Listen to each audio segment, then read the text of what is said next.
4th, 2025 regular meeting of the San Ramon Planning Commission. We're going to call the meeting to order at 6:01. Gavel. Yep. We'd also like to welcome our newest commissioner, Commissioner Betty Avila. We're so happy to have you. Welcome to the Planning Commission. All right, Madam Secretary, can we have the roll call, please? Commissioner Alpert? Here. Commissioner Avila? Here. Commissioner Wallace? I'm here. Vice Chair Curtis? Present. And Chair Kuznick? I am here. Thank you. All right, the Pledge of Allegiance. I notice we have a couple of scouts here today, so I've asked them to lead us in the Pledge of Allegiance. Gentlemen.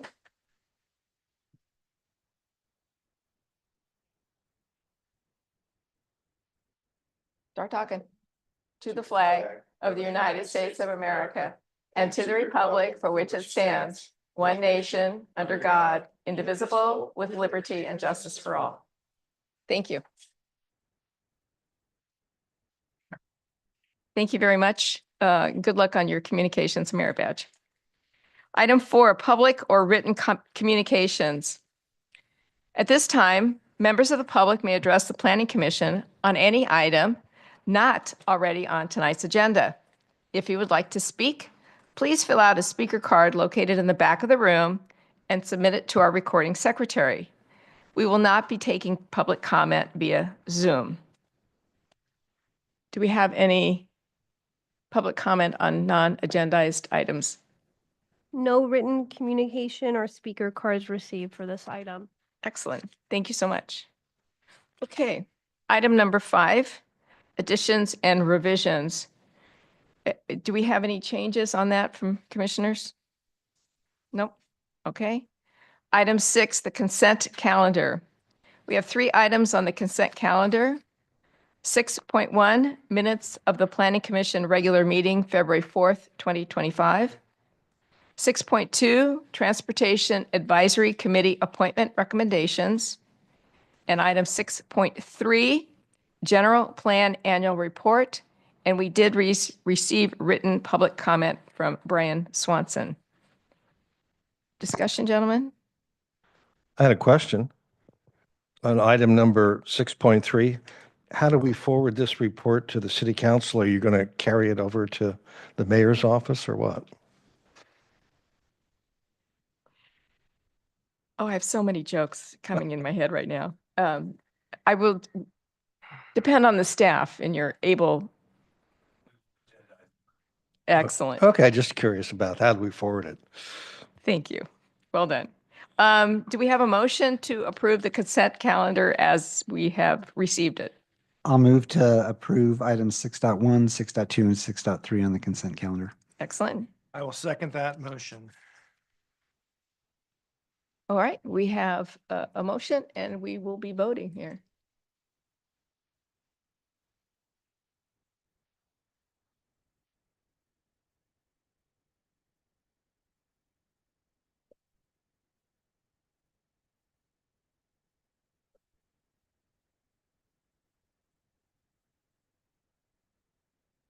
There we go.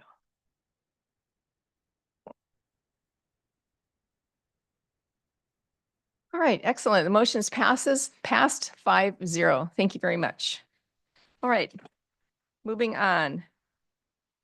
Item 7, continued items after closing of public hearing. There are none. Item 8, continued items, open the public hearing. There are none. Item 9, public hearing, new items. Item 9.1, public hearing, general amendment plan for downtown mixed use north, DMU North, and site-wide floor area ratio, FAR amendment. And this is listed as General Plan Amendment 2024-0001, zoning ordinance text amendment for DMU and site-wide FAR amendment, TA 2024-003, and the environmental review for the proposed GPA and TA environmental 2025-0001. We have Ms. Yee to present the item. Great. Thank you so much. So Oh, just wait. No, never mind. Good? Yes. Okay. So just a quick overview of the purpose of tonight's meeting. Tonight is the second public hearing in front of the Planning Commission on the general plan amendment, text amendment applications, and the environmental review associated with those two applications. The applicant has requested an amendment to the DMU North minimum site-wide FAR. And that standard currently is 1.25. Their request is reduce that FAR minimum to 0.5. No formal action is going to be taken this evening. We will have a third meeting with the Planning Commission to meet our minimum 3 public hearings. And so tonight, we would just continue to request for additional feedback, public comment, and then any additional direction that you can provide to the applicant or staff. And just to reorient ourselves, the downtown mixed-use north is a 205-acre area, primarily within the city's core. It's in this red dotted line boundary. Kind of the extent is the I-680 freeway on the west, El Costa Boulevard on the east, then north of Executive Parkway, and then lining the north side of the street on Norris Canyon Road. The tonight's public hearing was originally identified as a joint meeting on February 25th. That meeting was canceled. In lieu of that meeting, we are having tonight's public hearing. That tonight's meeting was renoticed for just the Planning Commission's hearing this evening. And so we did receive a letter that's attached to your staff report addressing from the applicant addressed to the council and commission regarding again, their purpose and intent for the amendment request. We also have a CEQA statement related to the evaluation of the application and its consistency with the general plan EIR, the general plan 2040 EIR, and that there will be no increases in the severity of impacts that have been analyzed previously with the general plan EIR. So just a quick background, the application, as you recall, was filed in October of last year. There was an update to that application made in January. That application was deemed complete in November of last year for the text amendment to the general plan and the zoning ordinance. We had our first public hearing with the Planning Commission, and the City Council joined in on that public hearing to receive an overview of the project. We took public testimony and then provided some feedback and questions on the applications. To summarize that meeting and the questions that came from that meeting, I've identified just 3 summary questions that we had taken notes on and were asked to report back on. The first question was regarding the alignment with the city's goals and policies and the change from the FAR from 1.25 to 0.5 and whether or not that would have any impacts on the city's housing element. As we mentioned at the original public hearing, the housing element actually does not identify a minimum site-wide FAR. It does mention that the city intends to increase the range to allow for more FAR to create opportunities for within the new mixed-use zones, but it doesn't refer to a minimum site-wide FAR. It does have information related to density ranges, which are not going to be changed as part of this application. So the density ranges will continue to be the same. The upper limit of the FAR site-wide maximum will also stay the same, but it's the minimum that's being reduced and ultimately is in line with the city's general plan 2040 as well as our zoning ordinance. And the second question was regarding more background information on the site-wide FAR and how we originally came to the 1.25 minimum in the development standards. And this went back a couple of years. So we have to bring ourselves back to 2022 when the city decided that to help with narrowing the discussion on mixed use and we created a general plan mixed use ad hoc committee. where we first introduced the idea of repealing the North Community Specific Plan and then introducing this new concept of a downtown mixed use. There was conversations that had taken place throughout 2022 with the ad hoc committee as well as the planning commission and city council through a series of study sessions that talked about wanting to create parameters for a FAR range to increase the intensity of redevelopment and encourage new development to maximize the limited availability of land. And so while also maintaining the retail opportunities. And so in 2023, after the introduction of this concept of increasing the intensity of redevelopment, the city adopted the minimum 1.25 FAR that you see now in the general plan and the zoning ordinance. And then the third question is regarding benefits or impacts of reducing the minimum site-wide FAR.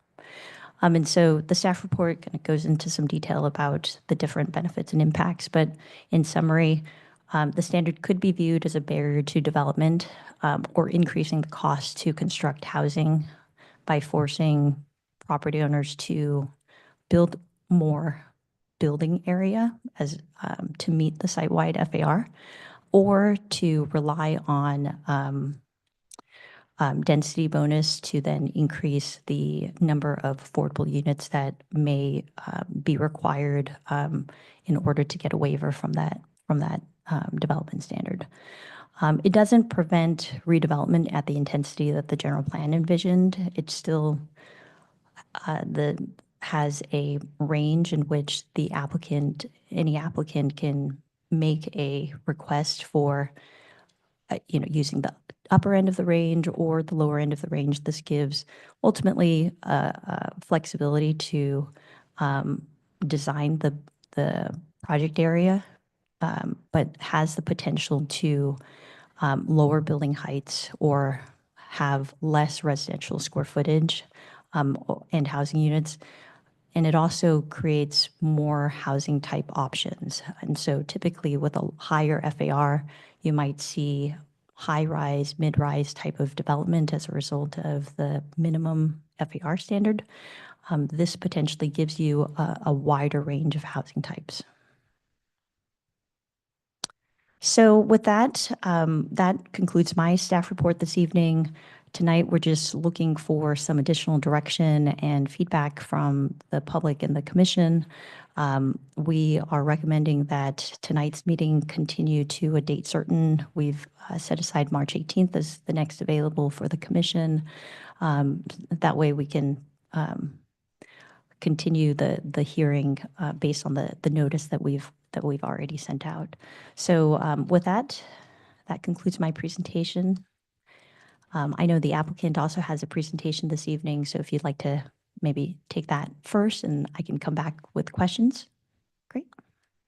Let me go ahead and get that set up. Thank you. Let's do that.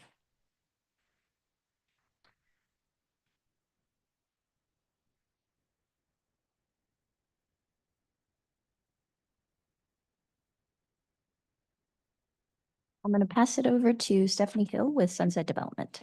Thank you.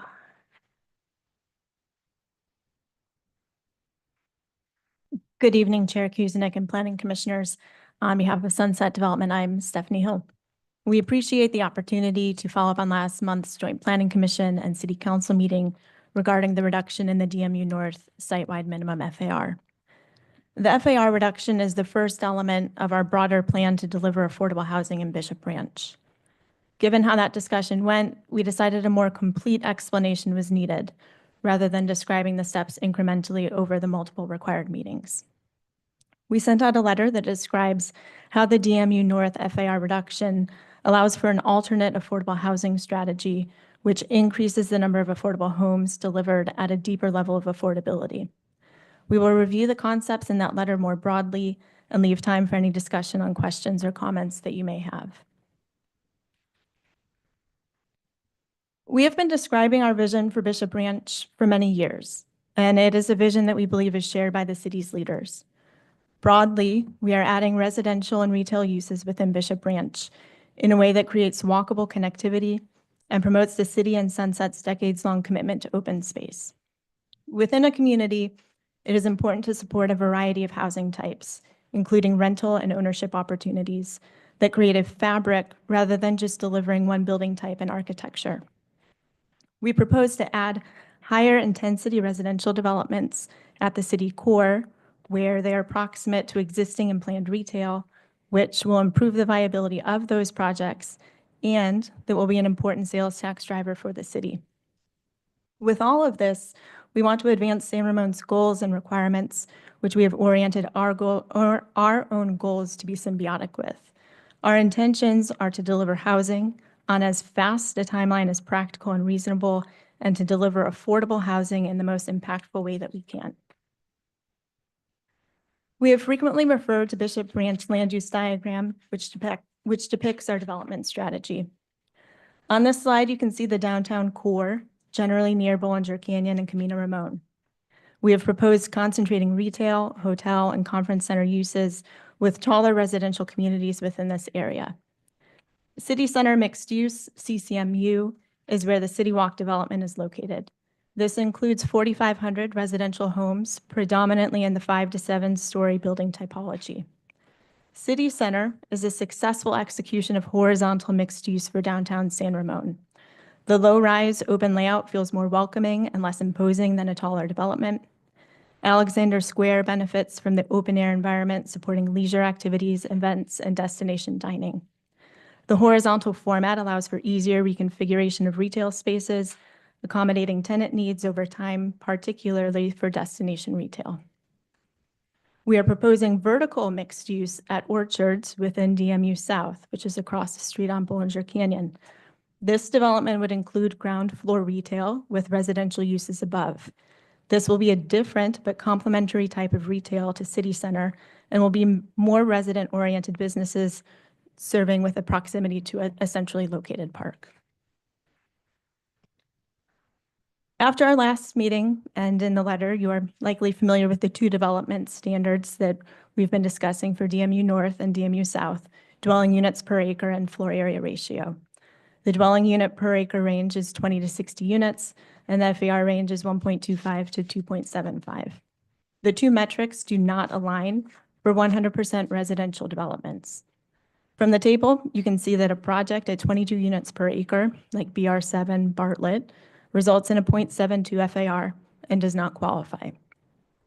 A project at a 1.93 FAR, like Related, results in 69 units per acre and also wouldn't qualify if it were in DMU North. Related is in City Walk, where this intensity is contemplated. For the reasons outlined in the letter, Sunset knew that the proposed projects at BR7 and BR11 were in line with the housing element, the community's desires, and our own vision. When we discovered that the site-wide FAR standard of 1.25 was going to apply to these projects, we sought a state density bonus waiver to be able to continue with the project's approval. When opting to utilize state density bonus, we are required to deliver 1.5% more very low-income affordable homes and 1.5% less low-income homes. The impact of that is 8 more very low-income homes. Either way, the requirement of 15% and 58 affordable homes would be delivered. This is shown in the chart on the slide. What we are proposing is to build the affordable units for multiple projects in a standalone affordable building developed by a professional affordable housing operator. In the case of the service center, located at 2453 Camino Ramon, that is Eden Housing we met several weeks ago. This is accomplished via the city's land dedication alternative in the inclusionary housing ordinance. To utilize this option, the projects would have to conform with city code, which is why we are requesting the FAR reduction. Rental affordable communities offer residents and the city many benefits, including resident-specific services, housing security not contingent on down payments, or vulnerable to the unexpected costs of ownership, as well as deeper affordability. The Bishop Branch proposal is a larger approach to affordable housing, which benefits the community. It yields more affordable homes, and this is for two reasons. One, the city's inclusionary housing ordinance requires standalone affordable housing to deliver its own 15% of affordable housing. And in consideration of shifting for sale affordable homes to rental affordable homes, we're proposing an increased percentage of affordable from 15% to 20%. Furthermore, shifting affordable units from Related and Avalon in City Walk improves the feasibility of delivering these larger apartment communities. The table to the right contemplates 2 future redevelopments within DMU North, 2 Annabelle Lane at Bishop Branch 12 and Bishop Branch 8. The Bishop Branch 8 development would include a mix of for-sale homes and a standalone affordable community. As a note, the BR8 concept plan submitted by Summerhill last year and circulated in public comment for tonight's meeting is no longer being pursued. This is an alternate execution for that redevelopment. For context, we have prepared a site plan identifying the interrelated development communities within Bishop Branch, blending the best approaches for rental, ownership, and affordable housing creates a vibrant, multi-generational, and economically diverse community. It offers flexible options for people at different life stages and with varying financial situations, from young professionals and families to retirees. Before closing, we understand there's been dialogue regarding the underlying application, which falls outside of the purview of the applicant. As a clarification, Sunset Development Company is the managing entity and authorized agent on behalf of Sunset-affiliated entities in the downtown mixed-use North Zone. The items outlined in our letter and in tonight's presentation are intended to answer the 2 questions we heard from the joint meeting. 1, why is Sunset asking for the FAR reduction? And 2, what is the benefit to the city? There are multiple steps and approvals to implement the Bishop Branch affordable proposal. The request in front of Planning Commission tonight is whether you support the reduction in the DMU North site-wide minimum FAR. And I'm available to answer any questions or comments. Thank you. Thank you. All right, commissioners, questions first, clarifying questions, things we can clear up at this point. Prefer public comment first, Oh. just to hear those. All right. We could do that. All right, we'd like to open public comment on this topic. Do we have any speaker cards? Yes, we do, and we received written public comment from Commissioner Wallace for this item. Okay, very good. Jim Blickenstaff.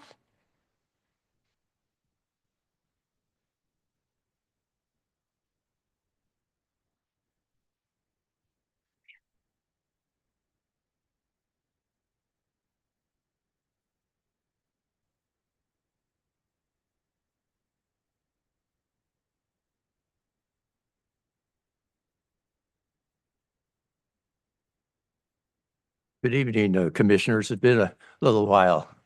Glad to see you're still here. You too. I had to comment on the progress being made in Bishop Branch and the concepts presented tonight in terms of seeing the bigger picture. The idea that you can do the old standard for cities of large buildings, sidewalk, street, large building, block after block, is a good way to chase people away these days, because people looking for a single-family home aren't looking for it on the 6th floor of a tenement building. You don't have any yards. You're going through a front door, the elevator, meeting people you don't want to meet. It gets a little tricky, and it's a whole different concept than the principle of having your own special place. And that a lot of times it used to include green space in the front and backyard. And that is also part of the package that gives you a feeling of belonging to a community with your own private space. And we still need to recognize that. That's why I gave you that article that you might see later from the East Bay Times about density does not solve the problem. Turns out it's more complicated than that. You just think, well, we need more houses, we'll just make it denser, and that'll satisfy the wishes and needs of the people coming in. But like I said, it's more complicated than that because you got to answer the desires of the people. And that's part of the desirability of a downtown. And that's what the developer wants, that's what the residents want, and that's what the new people want. Something that's pleasant to go to, not necessarily have to live there, but to visit it. And that requires a diversity of building, which Sunset is embracing. It requires setbacks with vegetation, which I see also being presented. And it requires a little bit more concentration on architecture, because architecture can be too simple. And I get the feeling sometimes architects are kind of in their own world. They kind of have their own ideas. What's the fad this year? You have to be a little careful with architects. No offense to architects here, but it's not necessarily what the people are thinking about in terms of what pleases the eye. So basically, it's a simple matter of getting the public input, but also of doing the standard things, like not just going the simple way with a plain wall or a plain roof.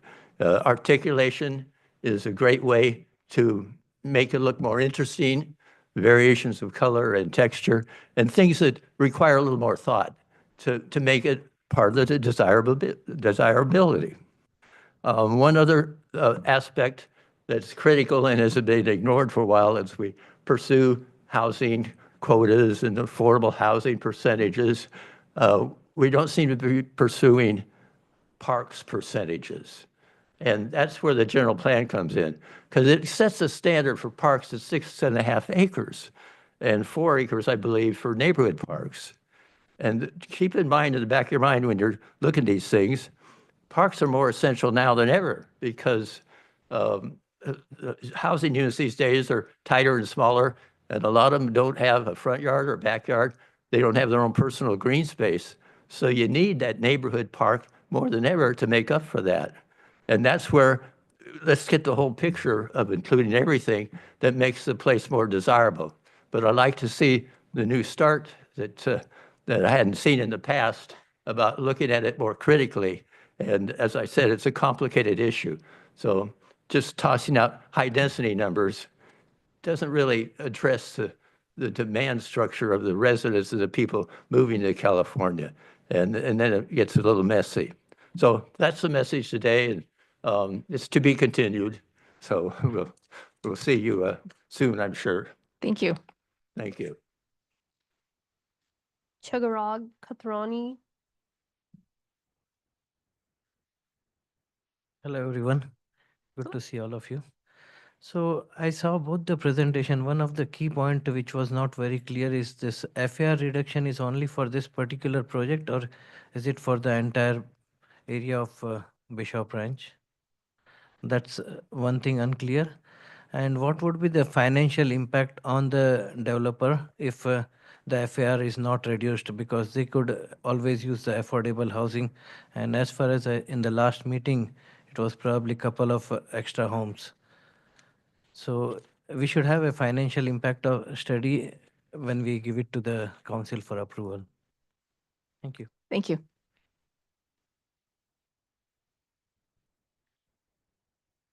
I have no other speaker cards for this item. Okay, so we will continue the public hearing to next planning commission. All right, gentlemen, do you have comments you want to add here?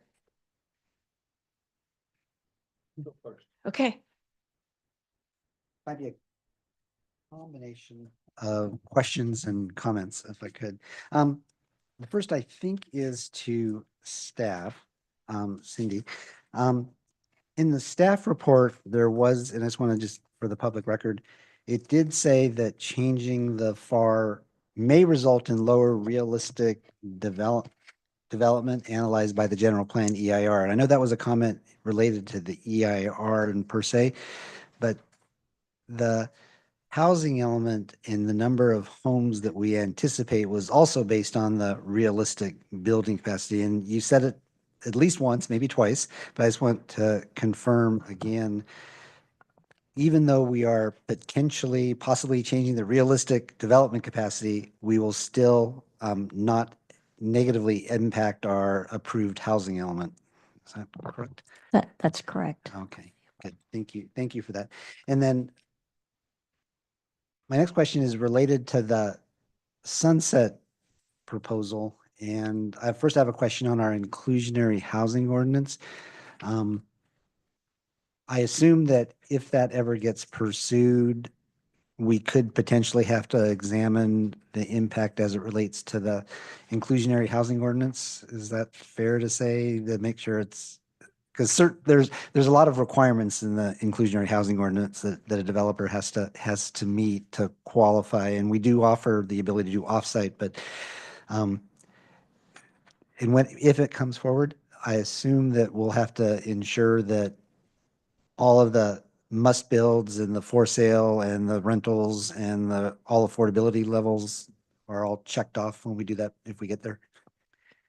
Right. So for inclusionary housing ordinances, those are applied by project, so by development project. So the way that the ordinance is set up, depending on the number of units within that residential development, there will be an associated number of units or fees paid for its impact to affordable housing.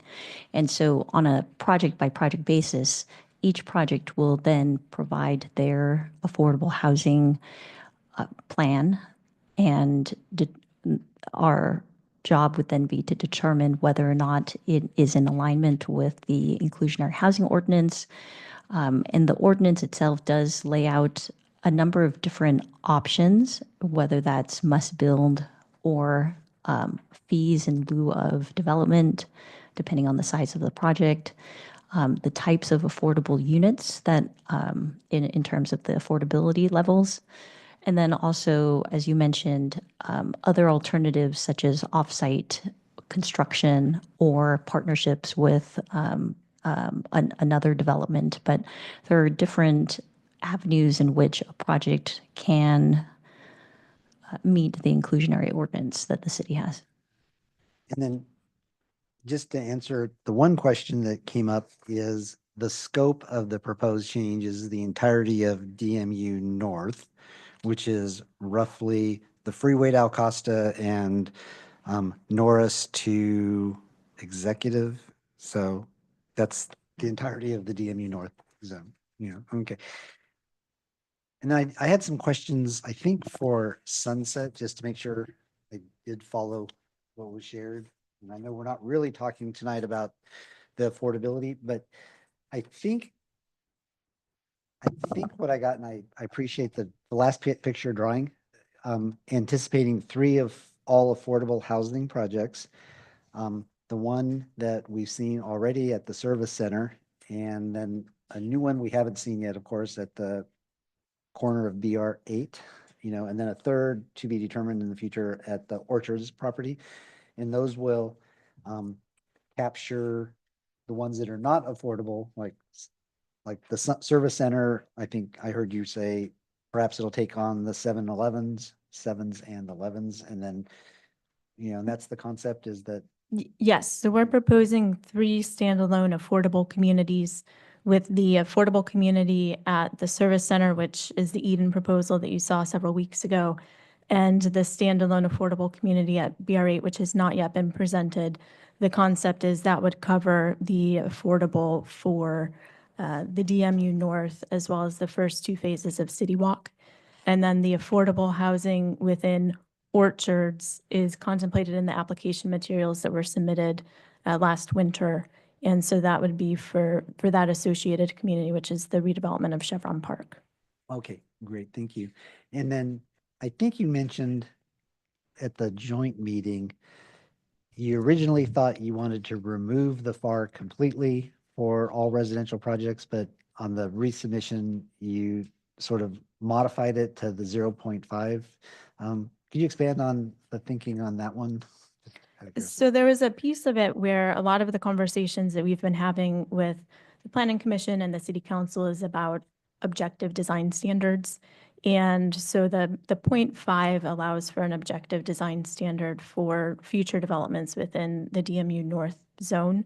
Whereas if there isn't a minimum FAR, it essentially the standard doesn't truly exist. And so in looking at the Bishop Ranch parcels within DMU North and looking at existing FAR for the office buildings, which we presented at the joint session, and the potential redevelopments, felt that 0.5 was one that aligned with the density ranges that we were looking at, as well as looking at the existing office development FARs.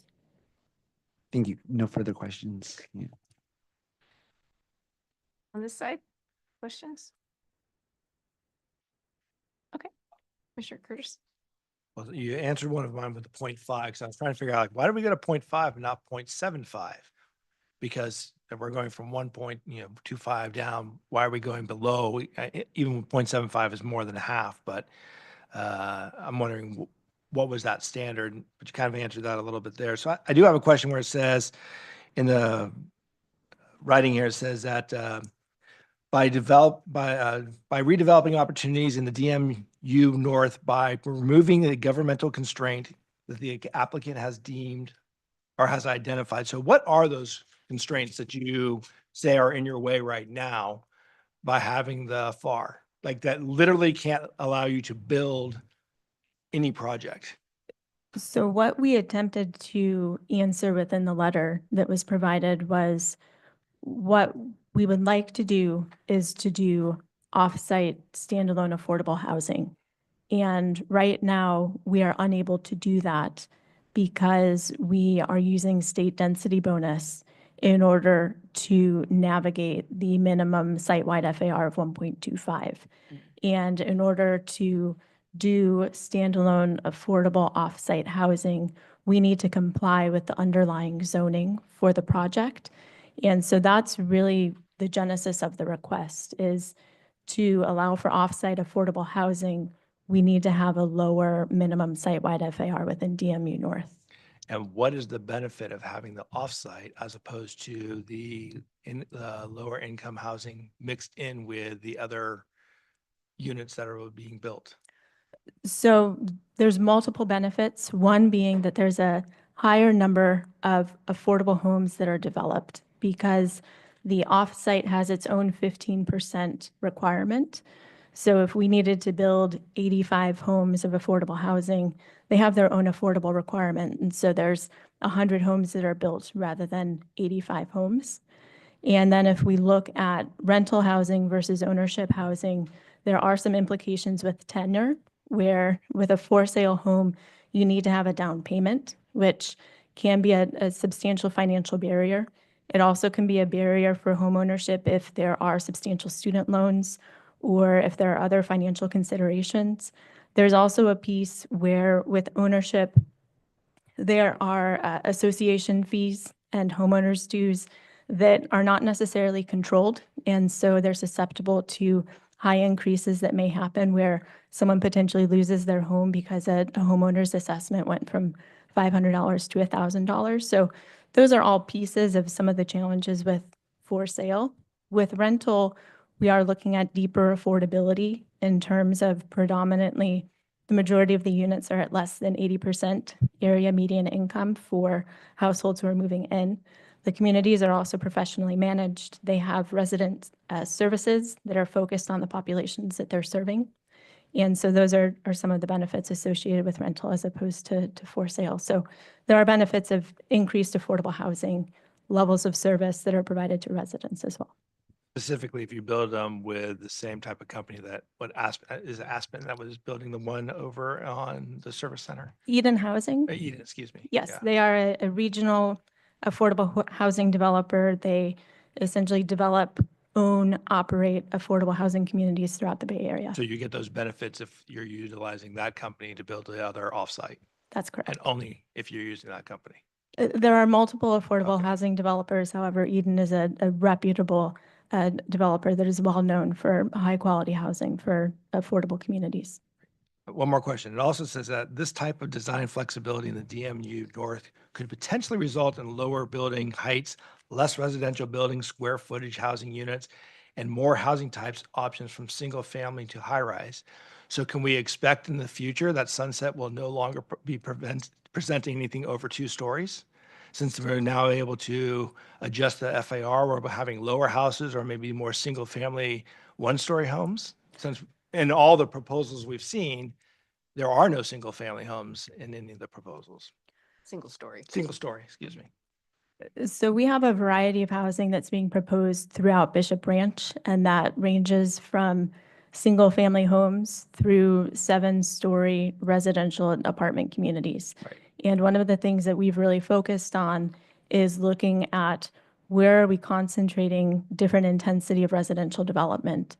If we look at City Walk, we have predominantly 5 to 7-story residential apartment communities with structured parking. So if you look towards Belmont Village, that's the typical building typology of what we're seeing within City Walk. Right. And we have that similar building typology contemplated as well within the Orchards development, which is something that hopefully we'll be chatting with you later this year. And so one of the things that we're looking at is building those apartment communities, but also looking at to have 8,000 or 10,000 homes that are all in that same building typology is really challenging from a market perspective and from a diversity of housing typology and attracting a really diverse demographic within the downtown core. So we do have these 2 to 3-story homes, which you're seeing in DMU North. They're also included in a portion of the Orchards development. If we start to look at single-family, single-story homes, one of the challenges with those is how to address parking and to have a side-by-side parking garage with 2 stalls, and then to put in your bedroom, your bathroom, your kitchen, your living, your dining. It's a pretty large floor plate. And so the density is well below a 20 unit per acre threshold. And so to blend that density, you're really looking at 3 to 4 units per acre. And so we're trying to blend to hit that 20 to 60 unit per acre density. And that single family, single story home becomes really complicated because it's a larger floor plate to hit all of those different uses on a horizontal plane. Got it. And then I guess I have one question probably for Cindy. So in your packet here, it says that the standard could be viewed as a barrier to development or increasing the cost of construction for housing. Where has that happened so far in all the plans that have come forward to the city of San Ramon? Where it has actually prevented and became the barrier where they could not construct a development in our city? So because density bonus, so there are different layers of, I guess there are different layers of government standards. At the local level, we have our development standards that we apply to housing development. And at the state level, there are components within state law that make reduce potential barriers to development, such as state density bonus law. At the present moment, all applications that have been proposed to the city that have had difficulty meeting the FAR and have said that they are not able to meet the minimum site-wide FAR, those projects have then used density bonus to be able to overcome the city or city's minimum standards.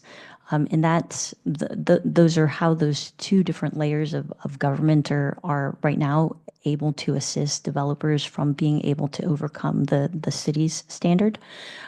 If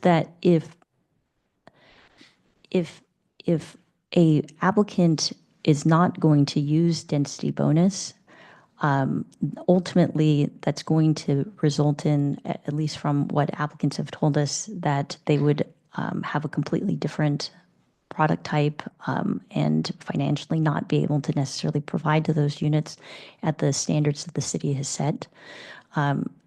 The density bonus does increase the applicant's responsibility to provide like for some projects, instead of 6 very low units, they'll have to now provide 10 very low units, which does increase the cost of the project because of the offset to increase the additional affordability. And so that's the feedback that we've been receiving, is that based on the standards that have been set, the only tool that they have is to use density bonus to overcome the city's standard. So has anyone stopped a project because they weren't able to develop and use the density bonus? Not currently. Okay. So we've only had 2 applications so far that are in the DMU North. And one project has been approved with the density bonus request, and then another is pending, actually, second item tonight. Okay, thank you. Commissioner Wallace? Hi there. Hi. First question. I delivered a package to the staff today. I think, does our recording secretary have it? You can leave it there. I have marked that as Exhibit 1. I would like that to be part of the administrative record for this hearing. So I have a question for you. Let's start off with you. The staff report that was originally filed for the joint session says that Sunset owns 12 parcels in DMU North. My first question is, are those parcels owned by Sunset Development Company or by limited liability companies? Answer that. Evening, Alex Barron, Sunset Development Company. Each of the projects, and mostly all of our projects, the service center is owned wholly by Sunset Development Company. All of them are in LLCs of which Sunset Development Company is an owner. And they're not in multiple ownerships, they're a partner in the LLC. Okay. And Sunset Development Company is the authorized agent for that entity, I'm sorry, has what? is the authorized agent. Okay, so you're like the managing member of the LLC? We're the property manager, the Okay. we're the agent. I don't think we're the managing, or the managing member is a person. I don't know. Yeah, It can be a corporation, but They're the authorized agent. okay, that's fair enough. Yeah. Okay, so you answered my first question. Sunset itself does not own the 12 parcels. Now, second question. Is the ownership of 12 parcels by Sunset an accurate statement? I'm sorry, can you? Yeah, the staff report says Sunset owns 12 parcels in DMU North. My question, is that an accurate statement as to the number of parcels? One.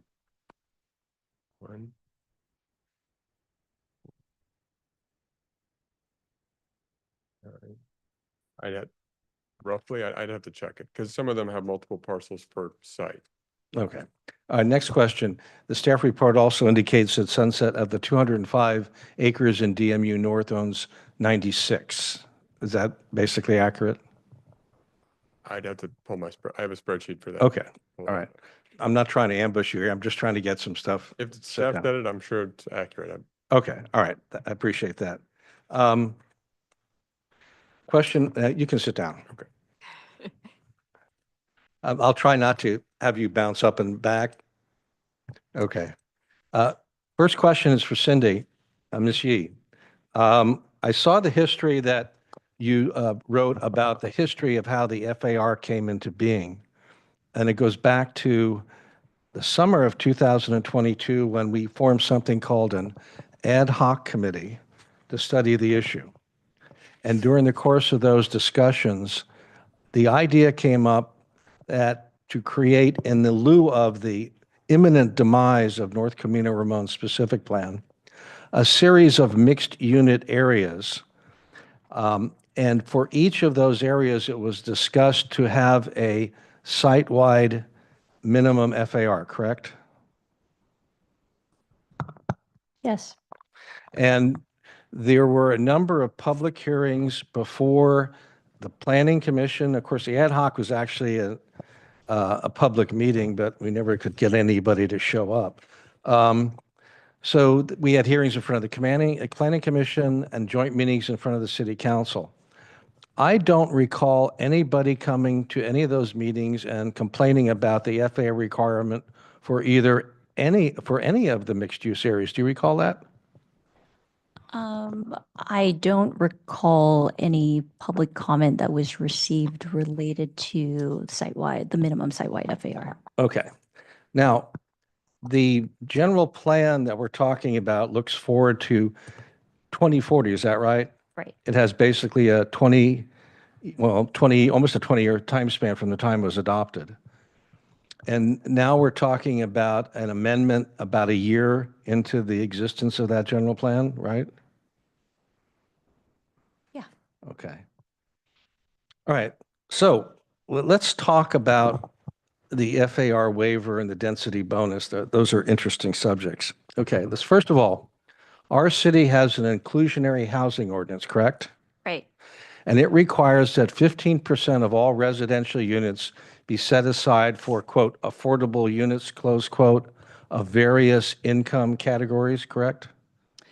As the primary tool to implement the inclusionary, there are other alternatives, but yes, that's Right. the primary direction. And basically, our inclusionary housing ordinance is modeled after the state density bonus in a way? I would not say that that's true. Okay. The ordinance was developed through a number of public feedback sessions that was actually adopted before the general plan update, and took information from our past practice as far as what we've been doing in Doherty Valley, best practice throughout the state, and then also some state law that has shaped affordability requirements for rental and for single family, but also the desire of the city and through the public process to have certain affordability types based on single family versus multifamily and the affordability types within each of those types of units. But the state has a state density bonus and has for over the last 20 years have changed and shifted throughout the life of state density bonus. We've always had state density bonus actually incorporated into our zoning ordinance by reference, but we have not relied necessarily on state density bonus to align our inclusionary ordinance with that. Okay. So let's talk about the interplay as we have experienced it between our inclusionary ordinance and the state density bonus law. First of all, our inclusionary housing ordinance requires that 3% of the total units, or excuse me, 20% of the 15% or 3% of the total units be set aside for what's called very low income, correct? Yeah, generally speaking, yes. So Okay. 10 units or greater, and there's Right. different levels, but more or less. So let's take just a round number to make the math easier. If we have a 200-unit residential project, which is very similar to what we have at BR7 and BR11, then according to our inclusionary housing ordinance, 3% of those units have to be set aside for very low income, correct? Right. Okay. The next category is very low income, and 30% of the 15% has to be set aside for people who fit into that category. So basically 4.5% of the total units, right? Right. So of the 15% minimum that is required of a project for sale, specifically for sale, of the 15%, half of those units or 7.5% of those units would be set aside for moderate, and then 20% for very low and 30% for low. That's and then 50% for moderate. So of the 15%, that's the percentage breakdown. Okay. So to make round numbers, if we're a 200-unit complex, 6 units would have to be set aside for very low. 9 units would have to be set aside for, extremely low. 9 units we have to set aside for very low, and the rest would be set aside for moderate? I'm going to assume that you've already done that math and say, yes, that's Okay. correct. But different percentages, like if it's a 0.5 or higher, we shift units up and Right. down. But in general, that's the way that the breakdown would typically. Right, it's tough to make an affordable unit at 0.8, isn't it? Right. Okay. Now, for the density bonus law to be triggered, the number of units in a development has to be 5% of the total units, correct? For very low. I always try to just, I know yes is generally the answer that you're looking for, but there are always caveats to the affordability types. So in order to qualify for density bonus. So there are different provisions in density bonus law that talk about senior housing type of developments or moderate only developments and for sale and rental and the list goes on and on. But if we're talking about generally speaking for a residential development application that is primarily market rate and they are looking to meet the density bonus requirements to qualify for a density bonus, one of the requirements could be to meet the density bonus minimums is 5% very low. There are other alternatives too. There are percentages for low, there are percentages for moderate, but in general, most applicants will either look at increasing the affordability to the 5% for very low or potentially the low income units and bumping that percentage up. Okay, well, let's make a simple hypothetical. Bob wants to come in and build 200 units of housing. We require him to have 3% of that 200 or 6 units set aside for very low income, correct? Right. Bob looks at the density bonus law and says, I qualify for a density bonus if I have 5% of the units at very low. And he can do that, can he not? Right. So the difference to Bob between our inclusionary housing ordinance requirements, which everybody has to meet, and qualifying for the state density bonus law is a difference between 5% and 3%, which on a 200-unit project is 4 units, correct? Yeah, based on your hypothetical, that's correct. Okay, and so what would happen, Bob would sit down and he would say, okay, I want to qualify for the density bonus because I really love waivers. So what I'm going to do is I'm going to tell the city that I'm going to set aside, instead of the 6 units that they require for very low income, I am going to set aside 10 units. He qualifies for the density bonus, does he not? Right.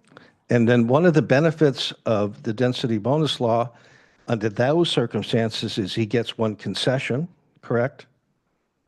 Right? To get to the 5%, correct. He gets one concession for the 5%. Bob's not going to throw money away. He's going to do it as cheap as he can. And then but he gets unlimited, quote, waivers, close quote, of development standards, does he not? Yes. And doesn't the density bonus law define as a development standard that can be subject to a waiver, a floor area ratio? Yes. Okay, so Bob says, all right, I'm going to set aside these additional 4 units. It's not an additional 4 units, though, isn't it? He still is only supplying 15% of the units for affordable, correct? He's just moving 4 units from the category of low to very low, correct? So so we're talking about, again, 2 different levels of requirements. One is at the city level, the inclusionary housing ordinance and the 15% to be able to meet that, the city's obligation of 15% for the project. To qualify for density bonus, there's a separate provision, again, in this hypothetical, from 3% to 5% of units for very low. The project has to meet both of those standards in order to be able to meet the city's inclusionary ordinance as well as meet the state density bonus minimums. And so it is, the city still has the 15% and the standards that we've identified in the inclusionary ordinance. And if the alternative to the 20, 30, and 50% affordability type is, and the applicant provides an alternative to that 20, 30, 50%, they can propose that as part of their application. That is something that inclusionary ordinance allows as an alternative means of compliance to create deeper affordability within their project by shifting more units into the very low income category and still get to the minimum 15% that the city has required of that project. So in simple terms, if Bob comes in and says, I'm going to set aside 15% of my 200 units or 30 units for affordable, and I'm going to make 5% of those units applicable to very low income applicants, then he A, meets our inclusionary housing ordinance, and B, qualifies for the state density bonus, correct? So I would say, technically speaking, the zoning ordinance, the inclusionary ordinance still requires in the standards 20%, 30%, and 50% of very low, low, and moderate. It would be an alternative compliance if they were to move units from the low to the very low. And ultimately, the city would have to accept that in order to qualify for the alternative means that would be acceptable to shift the units from low to very low. Okay. So the short answer is that, yes, he can propose it, and he would meet both our requirements for inclusionary housing and also the state density bonus law.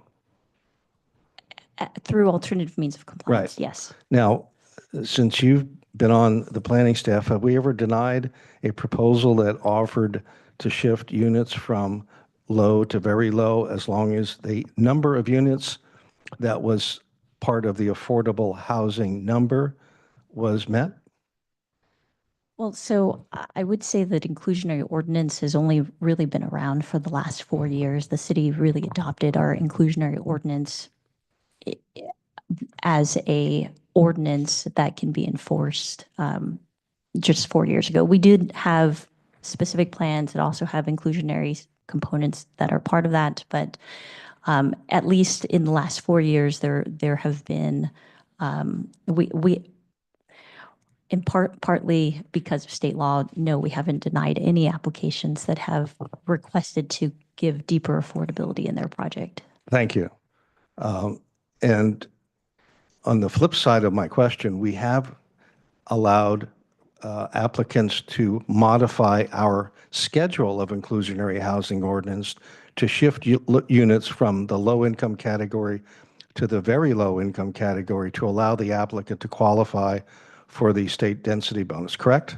Yeah, we have Bishop Ranch 7 is the most recent one that we've that the Planning Commission approved last year that allowed for that shift. Okay. Now, in terms of the cost to the applicant in meeting the density bonus, the real cost is the difference between what the unit could be sold for at the low income category versus what it could be sold for the very low income category, correct?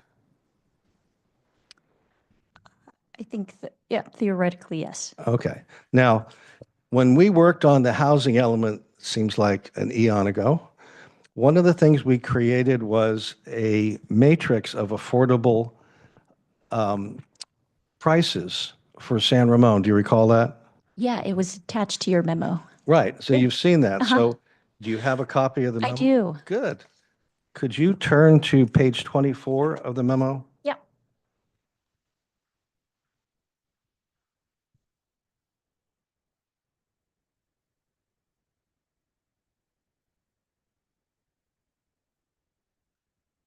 Well, actually, it's page 26. It's marked as 26. For the record, when I tried to create this, I tried to be clever and number all the pages, but I found that when I tried to print out the pages for the BR8 concept review, for some reason, the page numbers didn't come through.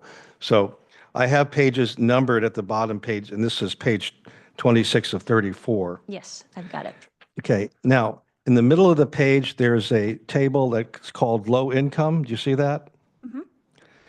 And this is a housing affordability matrix for Contra Costa County, which is what we use for determining the price an affordable unit can be sold or rented for circa 2021, because we were doing this in 2023, correct?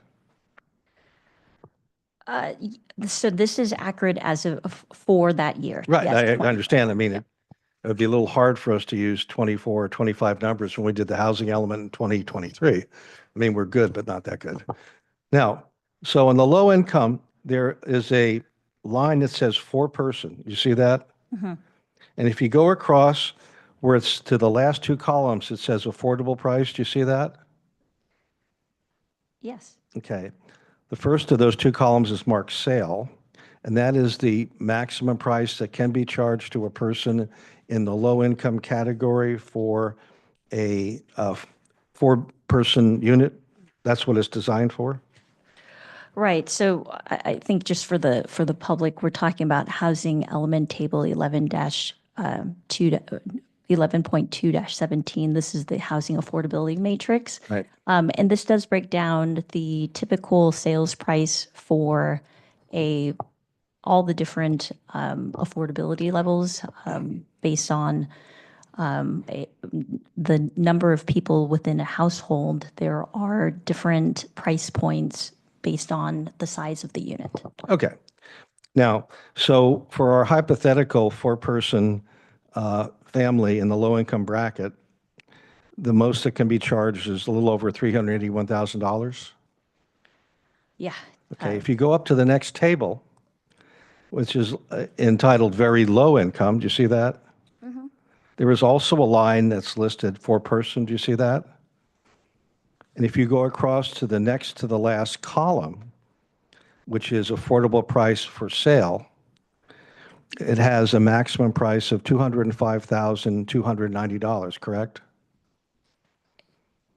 Yes. All right, so if Bob is going to move a unit from the low income category to the very low income category as part of his attempt to qualify for the state density bonus, he's basically going to suffer a loss in gross revenue of the difference between what he can sell the very low income unit for and what he can sell the low income unit for, correct?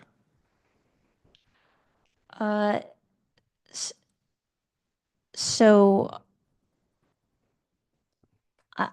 there's this table, but yes, in general, what your point is if a developer is now required to change the affordability type to a deeper affordability from low to very low, there is a difference between what a developer can typically sell a low income unit for versus a very low income, and there's a difference. So in 2021, that difference is a little over $175,000, right? That's correct. Per unit. So if Bob wants to qualify as 200 unit complex for the density bonus, then he would have to move 4 units from the low income to the very low income, and he would wind up losing from his gross revenue from selling the complex 4 times $175,000, correct? Right.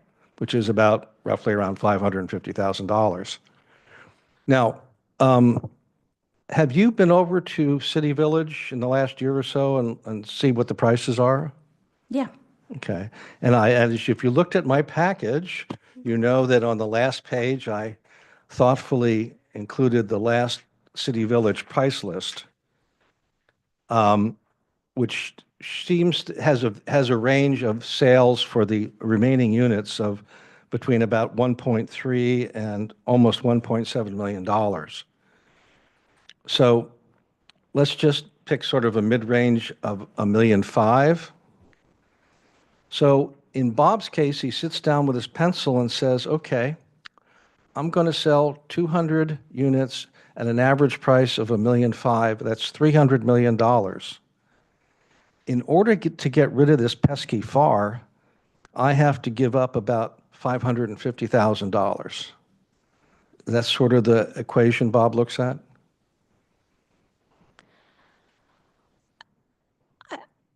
There are some additional administrative costs associated with it. Selling the units, the compliance, the lotteries that happen. So there are some additional costs that may potentially double that, the associated, costs because of the way that we have to set up affordable housing agreements, the titling, the resale restrictions, all of the work that is associated with it. So there's if we're talking about just the minimum that an applicant, you can take that delta, right, of between the low and the very low, but there are some additional costs and time that's associated with that. No, I understand that. And it is true that those costs by and large would be the same whether it's a unit sold for a very low price or a low price, would it not? As far as the agreements and administration, that's correct. Okay. We would be doing the same. All right. So let's talk real world for a second. As you pointed out, we have had 2 applications come before us that deal with this issue of the density bonus law and our inclusionary housing ordinance. One of them was BR7, which we, as you pointed out, did approve. Now, BR7 qualified for the density bonus because it set aside 5% of the total units, which is, I believe, 190 plus, for the very low category. And it qualified for the density bonus, and along with that, they get the right to waive the FAR, correct? For BR7, yes. Right. Yep. So one way to look at it is, let's assume it's Bob again. Bob pays $550,000 and doesn't have to worry about FAR at all, right?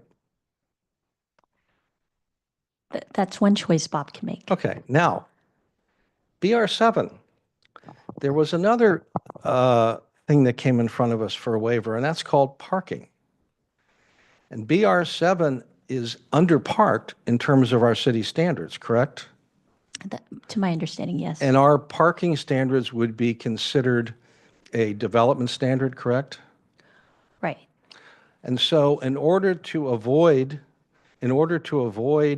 running afoul of our parking standards, by qualifying for the density bonus law limits the amount of parking we can require for that project, correct? Well, there's the waiver process, but then there's also maximums that state law allows cities to associate with projects that have a density bonus. Right. So to put it in simpler terms, because BR7 qualified for a density bonus, it was able to avoid the amount of parking that our laws otherwise require, correct? Yes. That's Okay, right. and so the only way that BR7 got to avoid full compliance with our parking standards is to get a density bonus, correct? I'm not, I can't speak for the applicant on whether or not they would have been able to provide it alternatively, but the city standards are there. The standards have not changed since 1983 when the city incorporated. And so the parking standard that the applicant is trying to meet was the standard that the city has had in place since it incorporated. Okay, so I won't ask you to read this because it's part of the record and it'll probably be brought up later by somebody. But if you look at pages 13 through 15 of this package, which is the application material for BR7, you'll find that the applicant specifically called out the density bonus law as the basis for avoiding full compliance with our parking standards. So in effect, by qualifying for the density bonus, BR7 got a twofer. It got to ignore our FAR requirements and it got to ignore our parking requirements, correct?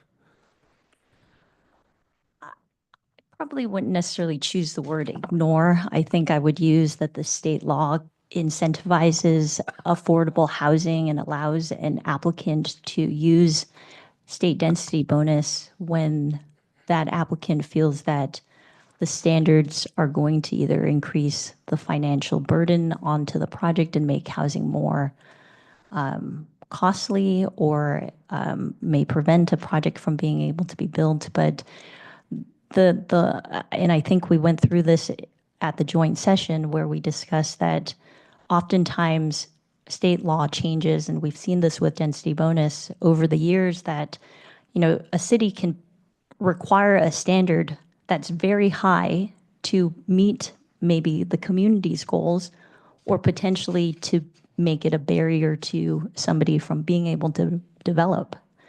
And that the control for that is state law, to then create an opportunity that has oftentimes been governmental constraints to prevent development from being able to use that tool, where they've seen time and time again communities denying projects because they may not be able to meet them. You know, we've sat through public hearings, 15, 16 meetings before SB 330 existed, going back and forth on city standards that were difficult for an applicant to meet, and having to apply variances and exceptions.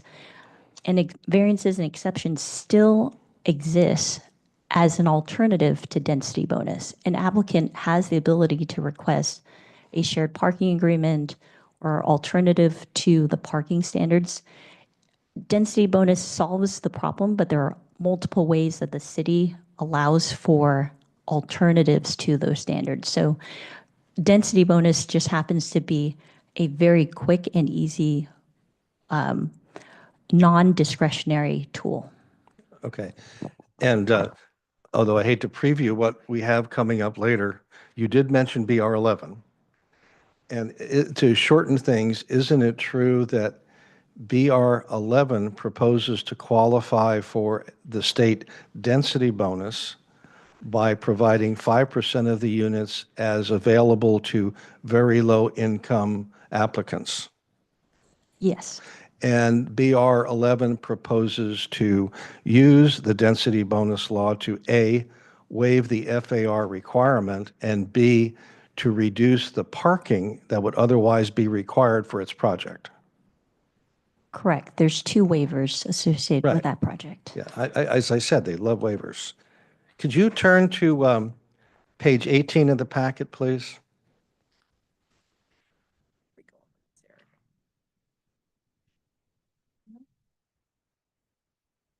Page that's numbered 18.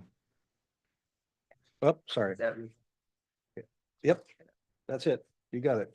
It's the page that at the top. So Eric, or Commissioner Wallace, are we going to get to a conclusion here tonight on your comments? On Yeah, I just this wanted- application, yes, Just in about Well, 5 minutes. You know, just a discussion about the FAR.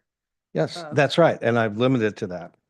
Okay, Okay, just don't lose all of us. I'm not. Well, I'll try not to.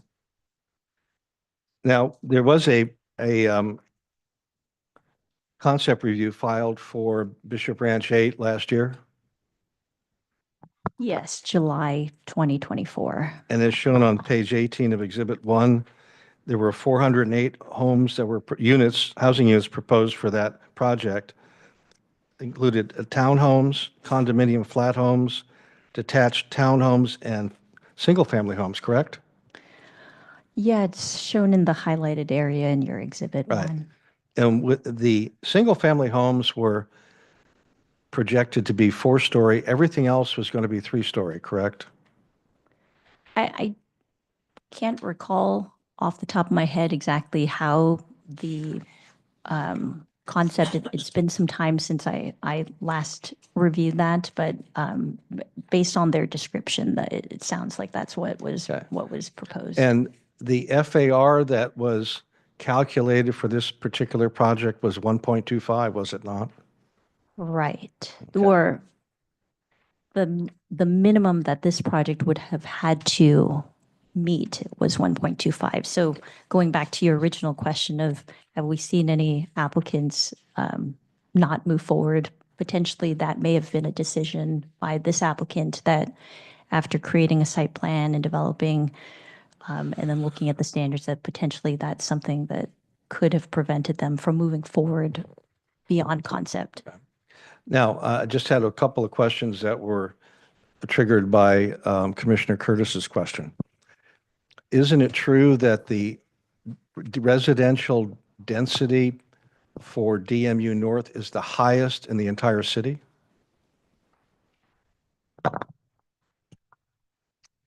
DMU North and DMU South both have a range of 20 to 60 dwelling units per Okay. acre. And for the other mixed use areas that took over where North Camino Ramon was, they all have minimum site-wide FARs of 0.70, correct? Minimum 0.7 for MUR and MUX zones.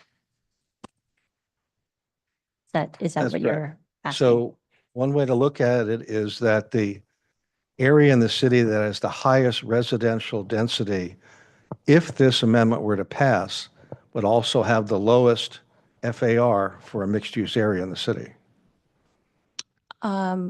Yeah, the new standard for DMU North, based on the applicant's request, is to shift the minimum site-wide FAR from 1.25 to 0.5, but maintaining the density range of 20 to 60. In the MUX and MUR, that has a range that was identified at 20 to 40 dwelling units per acre with a lower site-wide FAR. Right.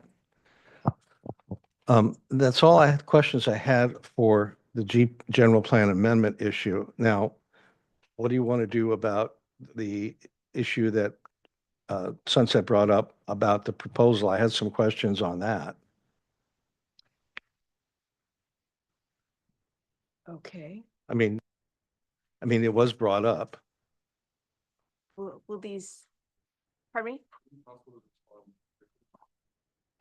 Stand up. Oh, sure. Sorry. I just wanted to, the point of our writing a letter to you all was to be clear about our intentions with everything. It would be a worthwhile discussion if my proposal was to wiggle my way out of 2% very low to save the $500,000 in your example.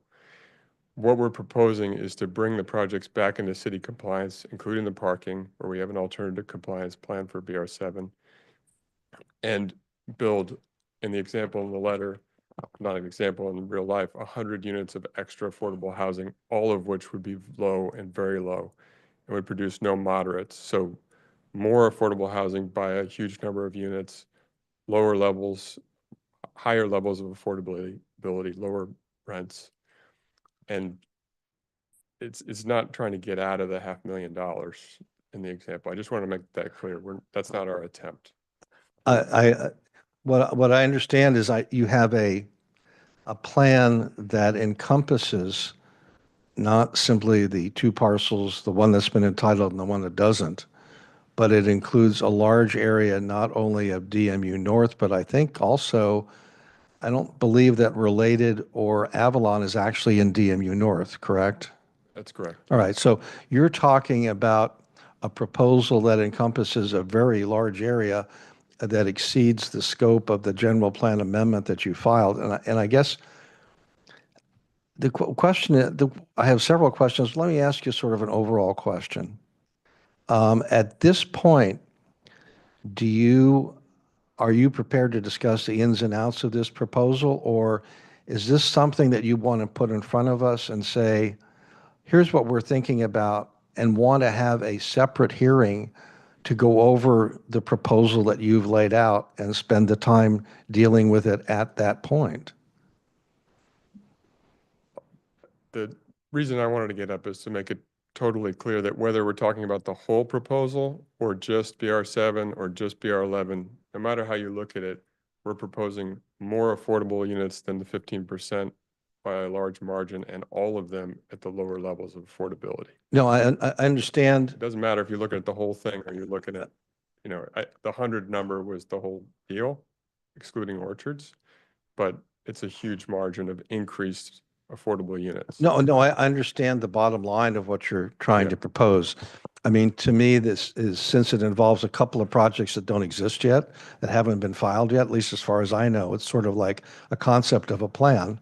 Yeah. And you're not asking for a general plan or zoning amendment for this. It seems to me what you're really more talking about is some type of development agreement.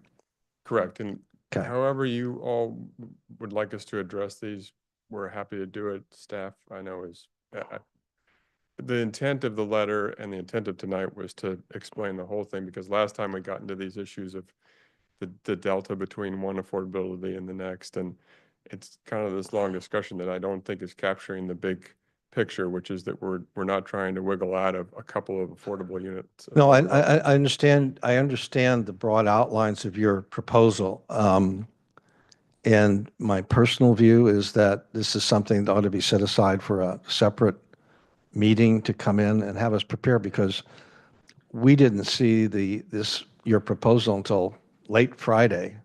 And some of us didn't get our written packages until Monday. So given that we had the discussion we've just had, plus I guess you're a little bit interested in BR11 that comes on after this, it just seemed to me that the scope of what you're talking about deserves its own meeting, and this isn't it. Well, through the chair, something I need to mention is that each of these projects that are currently under density bonus consideration are currently required to build the units on site. Right. And so the request for the general plan amendment does not vest any of these other concepts or change these entitlements. They will have to go back through a process to amend that. Right. And that will only happen after there is a receiver site, terms of an agreement, a development agreement, all worked out through that. But as it stands right now, none of that can go forward unless there's the ability to move these units off-site. And under density bonus, you cannot transfer the units off-site. They have to be on-site. Okay. And so it's a procedural process. It's a very narrow scope that you're being asked to look at right now Right. with a supplemental set of approvals that would follow. But our inclusionary housing provision does allow for moving the units off-site. It does, but not under the terms of a density bonus application. Density bonus only applies to the site in which the density bonus is granted. Got it. Okay. I think I understand. Okay, so let me put it to the panel here. Do you want to go forward with a discussion of the proposal or table that? Because we have at least one other required meeting on the general plan amendment. And we have the other project here, also BR11. Right. So, my druthers would be to put over the discussion on the quote proposal, close quote, to another day, maybe the 18th, if we're going to have another hearing on the general plan amendment, to have us have some more time to try and work our way through what's being proposed, because there's a lot of moving parts here. Mhm. And, I went through it. I can ask questions, but I don't know if everyone is, prepared to sit down and go through that tonight. Again, I think the question is really very narrow. It's whether or not a reduction in FAR from down to 0.5 is acceptable, given the fact that still will be a minimum. The upper end does not change. Right. And then you also have a situation that's been created that you cannot build projects at the lower end of the density range that's already approved for housing sites as well. And so without a density bonus application, you cannot build at 20 units per acre and meet the current FAR standard. Right. And so that's a potential concern for the city because we have an inconsistency that requires the use of a density bonus in order to move forward. So again, we're looking at the standpoint of changing the FAR, or there's a recommendation from the property owner that says that it's not feasible. We're bringing this before you to answer that question. Why it was set at the standard it was is somewhat arbitrary. There's not a really good record as to why 125 versus 1 versus 1.5 is the right number. Again, a minimum standard, usually it's a maximum to avoid overdevelopment of a site. But in this case, the minimum avoids underdevelopment of a site to a Right. point. But if you look at the existing density ranges of the office buildings, they're all under 0.5. Mhm. And that's partly because of surface parking. It's Yeah. partly because of just the way things were built 30, 40 years ago. So again, whether or not you can answer the question as to whether the change is warranted or not, what Sunset has done is they've presented where they're headed with this, but you ultimately will have a say in every aspect of that going forward, including a development agreement, which requires planning commission participation and recommendation to city council. And it is an ordinance as well. So again, I don't know what the debate is. It's a question is it a good idea or not a good idea? Economics isn't really the purview of the planning commission in terms of whether it pencils for a developer or not. Density bonus is density bonus. We don't have a lot of say in terms of economics. So again, it's a question back to the commission in terms of what they want to do with the rather narrow question that's been asked, understanding that there's another set of questions that will be discussed at a later time when an actual application is filed. You got the Eden hasn't come before you yet. It's still in review. A development agreement hasn't been discussed or submitted to the city. So it's still in theory right now. I know, but the problem, one of the problems I have is you're asking us to look at making a decision based on what may come forward, which is the whole point of their putting their proposal in front of us I'm about asking, these other properties, saying, I disagree. I don't think that is part of this, and I think we're kind of getting lost in the weeds. And I would say that, because, weighing in here, that I would actually think that if we are only looking at DM North, that is the better question. Should we be looking at all of the zoning in the city core area that we rezoned during the general plan update? And be honest that the 1.25 was aggressive, and now we know better, or we seem to have had some concrete information, and to be able to say, well, okay, now we know we have some information, and maybe it wasn't such a good idea.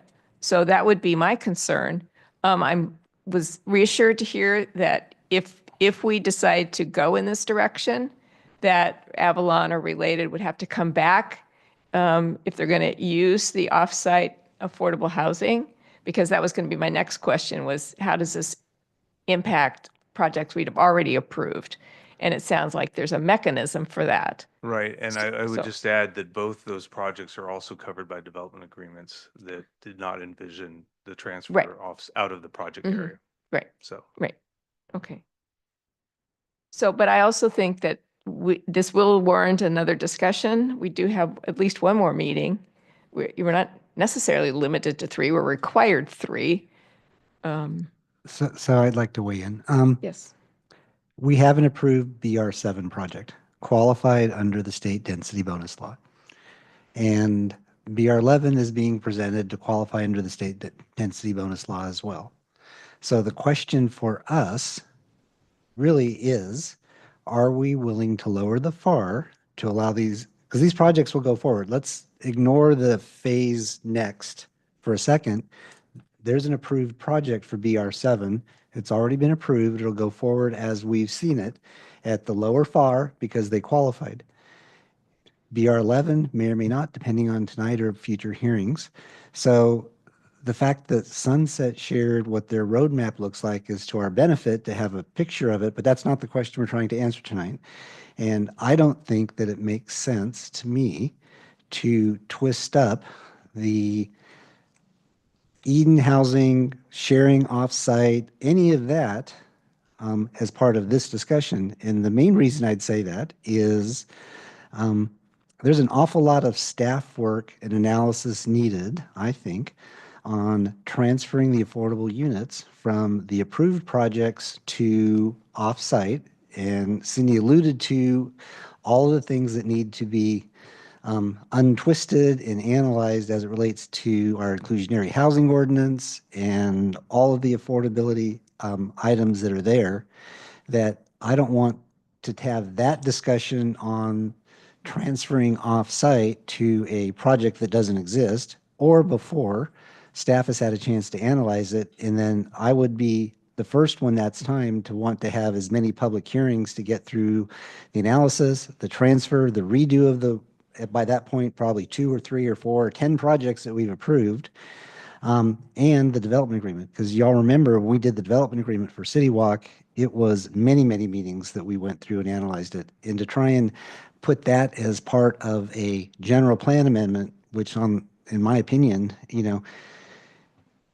as we've learned tonight, and as Mr. Maran said, he's not doing this to not spend or forego $500,000 in sale price on a few units. He's already agreed to, the applicants have already agreed to do that for BR7, and they're already proposing to do something similar for BR11.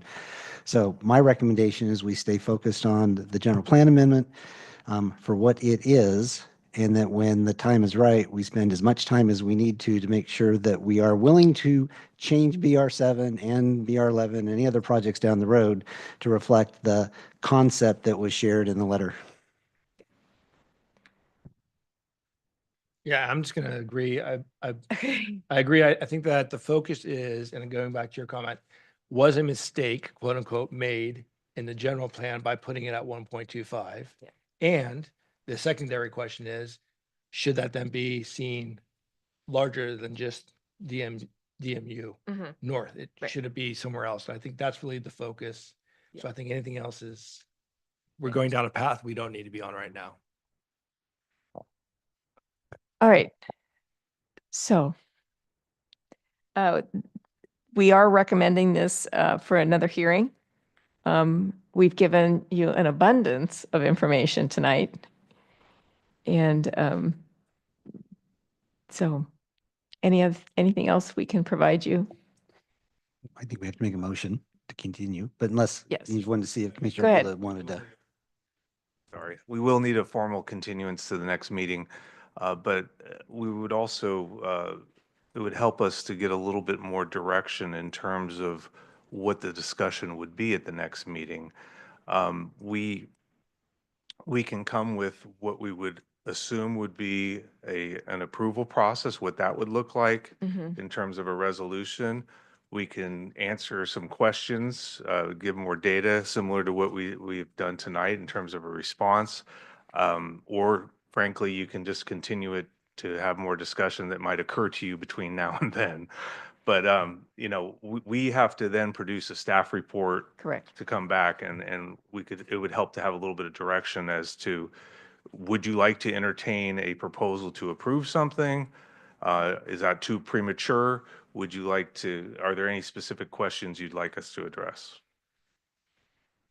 If I had to sort of summarize, while Commissioner Wallace has spent a great deal of time and given us some excellent information, I also think that we are also kind of looking back at what we were tasked to do, and that is to look at the request to amend the FAR requirement. And if we kind of pull back and focus on that single topic at this time, we might be able to be a little, actually produce an answer So fellow commissioners, what is your take? Well, as I tried, probably not as articulately as Commissioner Alpert did, to say I thought that this hearing should be limited to or focus on the general plan amendment and the consequences of doing the amendment or not doing the amendment. I only brought up the issues that was brought up by Sunset because it was in the same package we got, and I wanted to be prepared to ask questions. So I think that it ought to be focused on the general plan amendment. And one thing that I would like staff to look at is this. The applicant has proposed 0.5. Commissioner Curtis brought up 0.75, which is consistent with the other mixed-use areas. And I would like some analysis opinion as to the likely consequences of dropping the FAR down to 0.75, which would be consistent with the other mixed-use areas. I think because the density in DMU North is so much higher for residential than any other mixed-use area, and as the staff report pointed out, this area was considered to be the area in the city in the core that was to be the most densely developed. I think we ought to look at a 0.75 as an alternative to 0.50, and our general plan amendment process gives us the right to modify a general plan amendment in terms of scope so that we could put it at 0.75 or 0.85 or whatever we wanted to. We're not limited to the 0.5 that the applicant requested. Okay. So staff, do you think that that could be something that you could come back to us with? Yes, so we can do that analysis. I just wanted just to make sure to clarify, the minimum site-wide FAR for MUX and MUR is 0.7, Okay. not 0.75. So. Right, no, and I pointed that out, and the reason that I picked 0.75, other than cribbing off of what Commissioner Curtis said, was that the density in DMU North is higher than those two other areas, and therefore I would think, in keeping with the idea of having more density in DMU North than the other areas, that a 0.75 was an appropriate, I hate to use this word, compromise.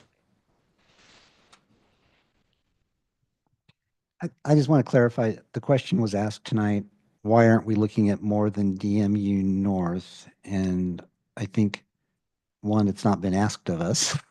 Yep. Secondly, it would restart the process, I believe, and is that the value of restarting the process to change the entire DMUs, North and South and CCMU, is restarting and not having an applicant. Does that outweigh the cost of delay and everything else? And I don't see the value of it at the moment.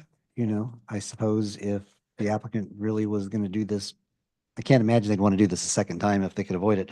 But they must have a good reason. So my preference is not to stop this, ask for a new application for whatever reason we can come up with, and then restart the process, just to continue with what's been presented. That seems reasonable.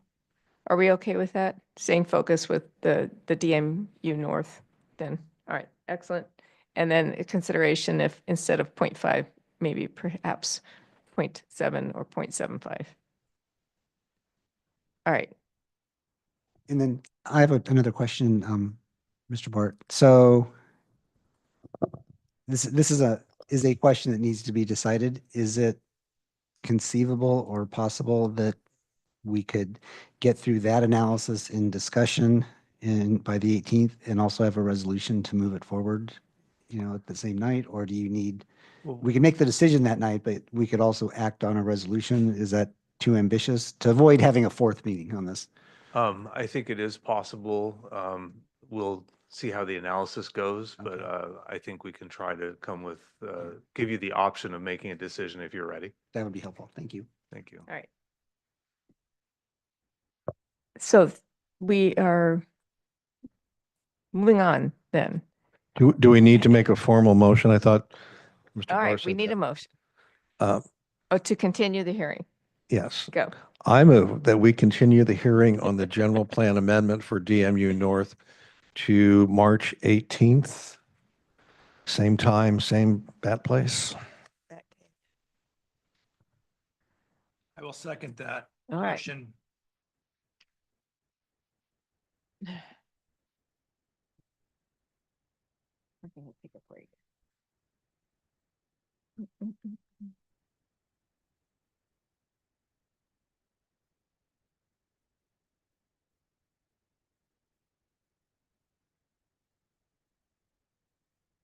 All right, motion passes 5-0.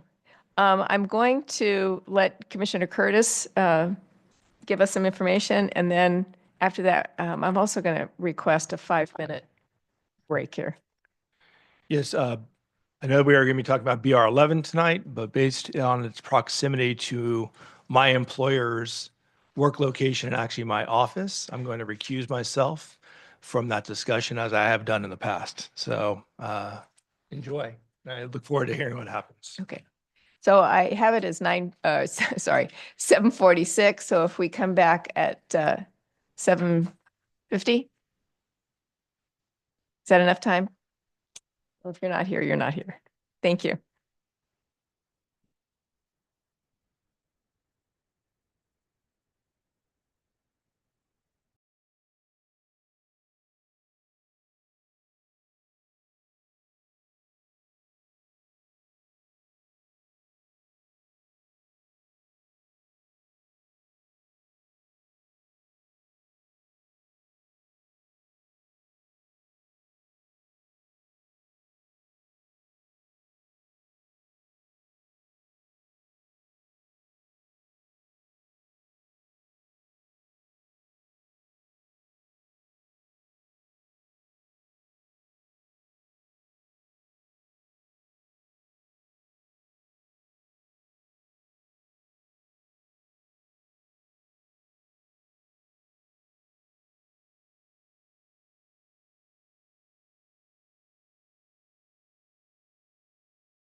Welcome back, everyone. Hope you got a chance to stretch your legs. We are moving on to item 9.2, the public hearing for Bishop Ranch 11, BR 11, Residential Development Plan 2024-005, Architectural Review. I think that's what AR is, sorry. AR 2024-0012, MJ 2024-0003. This is a tree removal permit, 2024-0007, and the environmental 2025-0002. And presenting, we have Miss Annalise. So,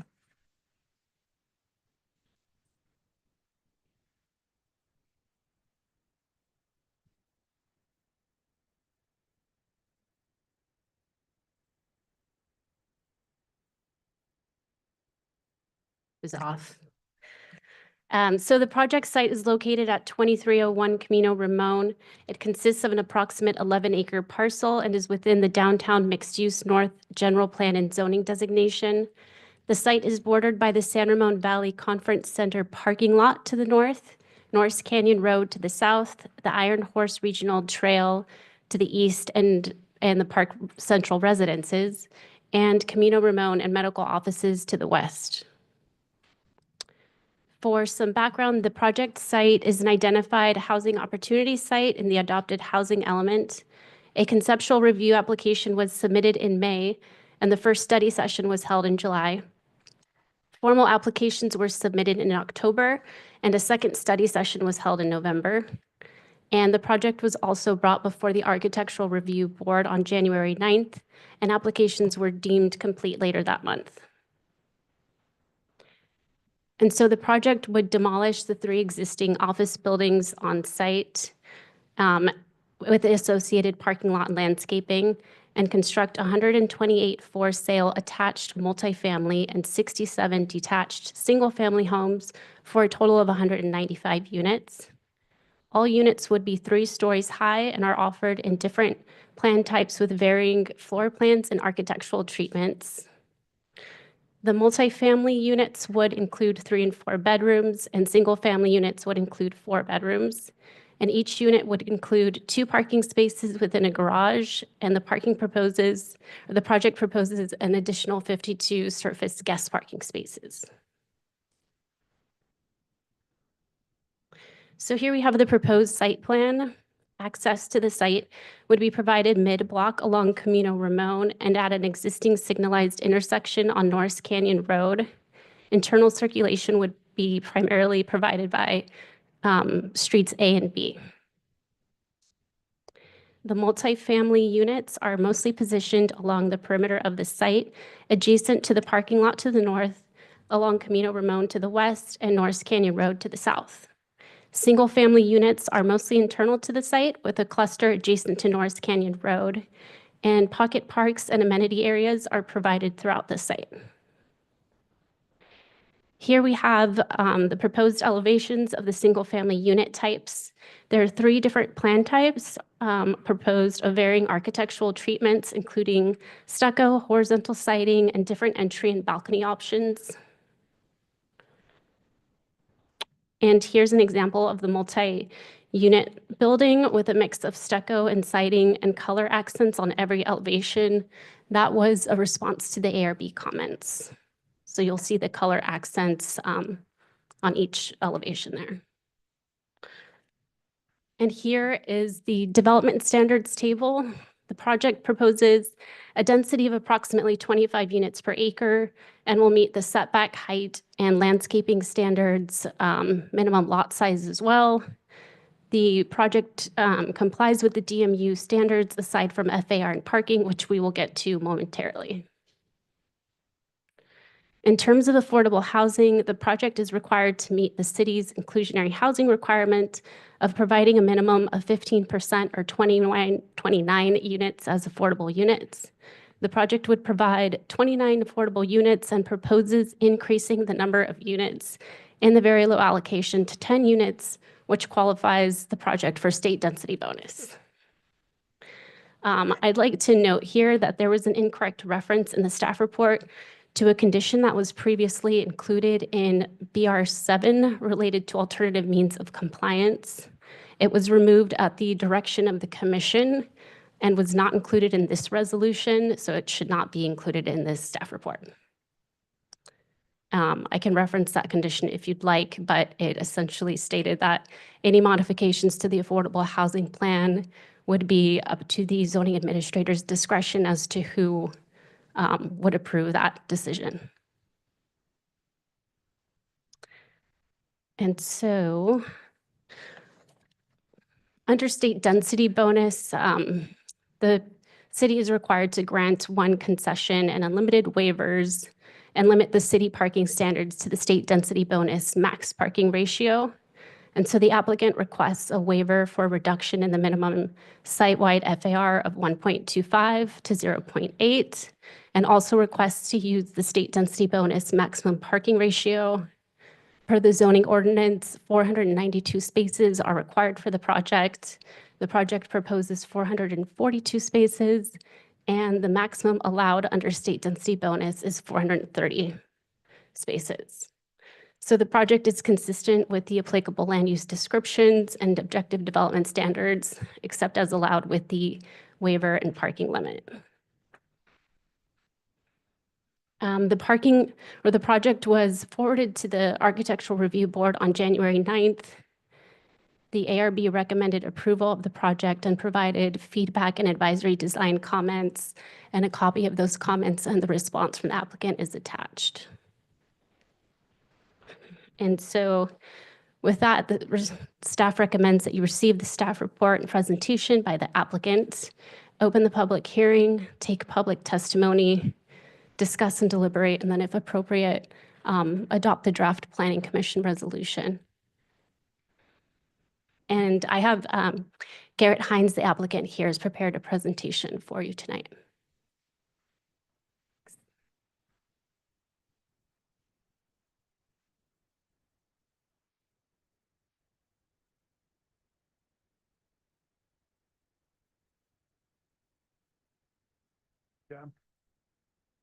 Good evening, Commissioners, Chair. Again, good to see you again. Garrett Hines, Vice President TrueMark Homes.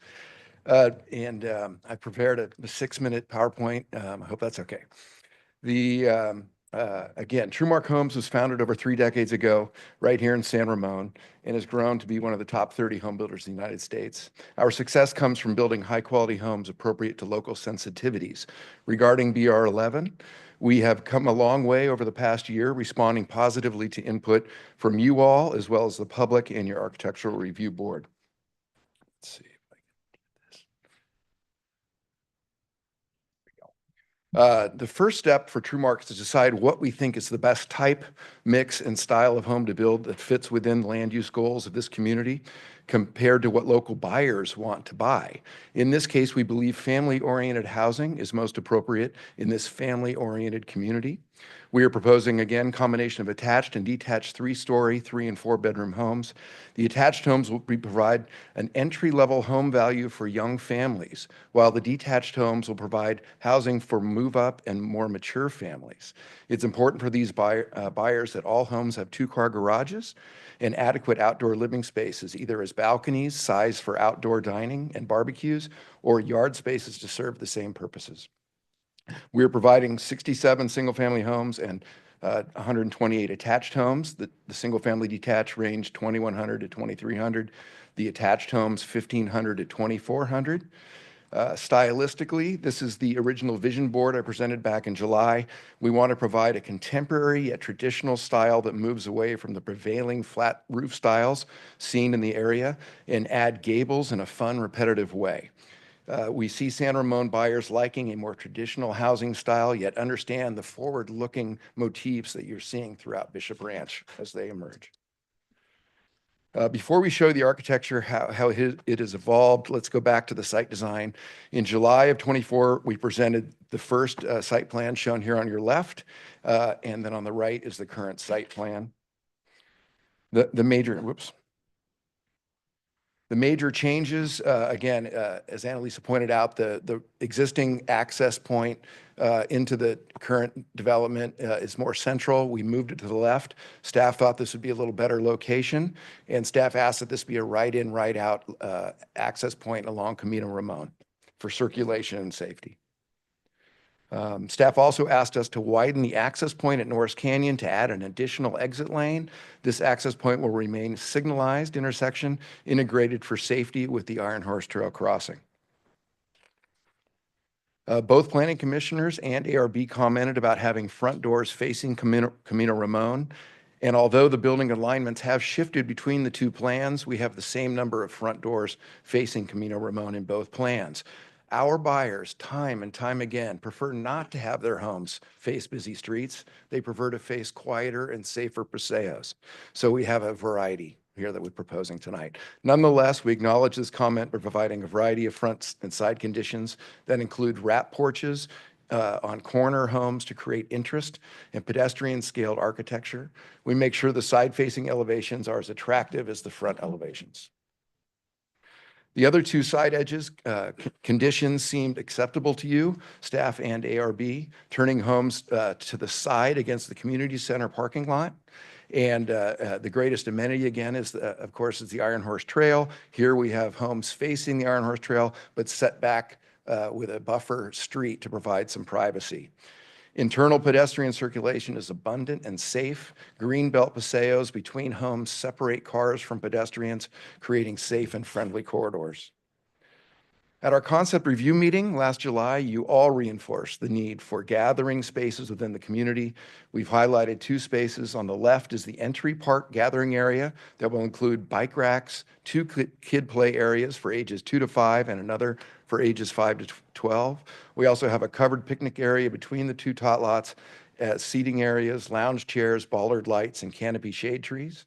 On the right is the second gathering area, which also includes a covered picnic area, an outdoor kitchen, living room, lounge chairs, a rain garden, and flowering accent trees and canopy shade trees. ARB asked us to consider creating more visibility to these gathering areas.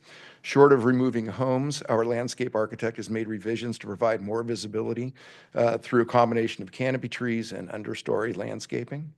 Shade and wind considerations have been addressed through planting design, as also suggested by your ARB. Good. ARB asked us to consider adding an additional gathering space along the Iron Horse Trail. We were able to incorporate a small node at the end of Street A with a bench, enhanced paving, columnar trees, and a doggy bag station as this planned gate connection to the Iron Horse Trail. ARB also asked for social clustering of mailboxes and bike racks. We've incorporated 30 bike parking locations near the gathering areas, so along Street A and also along Camino Ramon and Norris Canyon. Mailbox clusters are located for convenience, also near gathering nodes. The Paseo Greenbelts are much more involved than just sidewalks to your front door. Many of the corridors leading to residences include additional sidewalk enhancements. We've incorporated pocket gathering areas with lounge chairs, end tables, decorative paving, and lighting to create little outdoor rooms in each paseo. ARB had numerous comments which have been incorporated, such as taller columnar trees along the Iron Horse Trail, and which we have done where possible. Platanus variety is replaced, Acifolia columbia. The planting design will utilize a more modern aesthetic to match the more modern architecture. Site furnishings and play elements are durable and of low maintenance requirements with simple yet modern selections. The Lagostromia was removed at the request of the ARB. Let's talk about architecture. Here again was our concept image board back in July. And once again, we're proposing a vision to create a contemporary yet traditional style that we think will be well received and blend in with the Bishop Ranch area. We recognize the variety of relationships between all sides of the buildings, so we've added a variety of interest to each side. They are all different, yet maintain appropriate consistencies with materials, colors, massings. For example, the left, right, and front rear elevations of the townhomes vary and include box outs, clear story balconies, color panels, and expansive windowscaping. ARB asked us to consider additional roofing materials but we pushed back we believe that a consistent roof material of high quality will provide appropriate protections while minimizing the visual dominance of the roof and from the public realm, let the architecture speak for itself with the gabled building forms with no large visible roof areas. ARB asked us to consider adding color accents, originally only on the front and to all sides and rears. We've incorporated color panels to create a 360-degree design. The single-family detached homes complement the townhomes and are fun, modern, and traditional. ARB asked us to consider the proportions and scale for the entries. We reviewed the entry volumes in 3D, and we like the contemporary outdoor alternative designs proposed, including clear-story balconies, porches, and the depth of elevations will maximize sunlight and create an airy outdoor experience not seen before. You asked us earlier when we were here a few months ago to be creative, do something different. We think we've done that. ARB didn't like the yellow color panels. They asked us to make them a muted green, which we did as well. So in conclusion, thank you so much for the time we've spent together and allowing me to recap what we've been the last few months. There are a few benefits I'd like to point out. We've adding much needed housing to the region, including affordable housing, adding evening and weekend residents to support local restaurants and retail, implementing land use envisioned in the updated general plan, providing over $1 million in school fees, no, $2 million in school fees, providing over $1 million in regional service connection fees, and over $10 million in city impact fees. So with that, I'm here to answer any questions, and we hope you support us and approve us tonight. Thank you so much. Do we have any quick questions before I go to public hearing?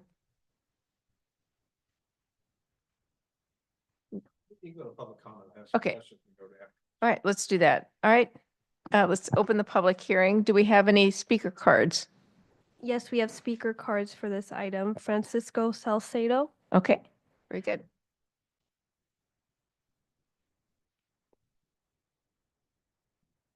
Good evening, Chair, Commissioners, and staff. My name is Francisco Salcedo, and I'm a field representative for the NorCal Carpenters Union, Local 152.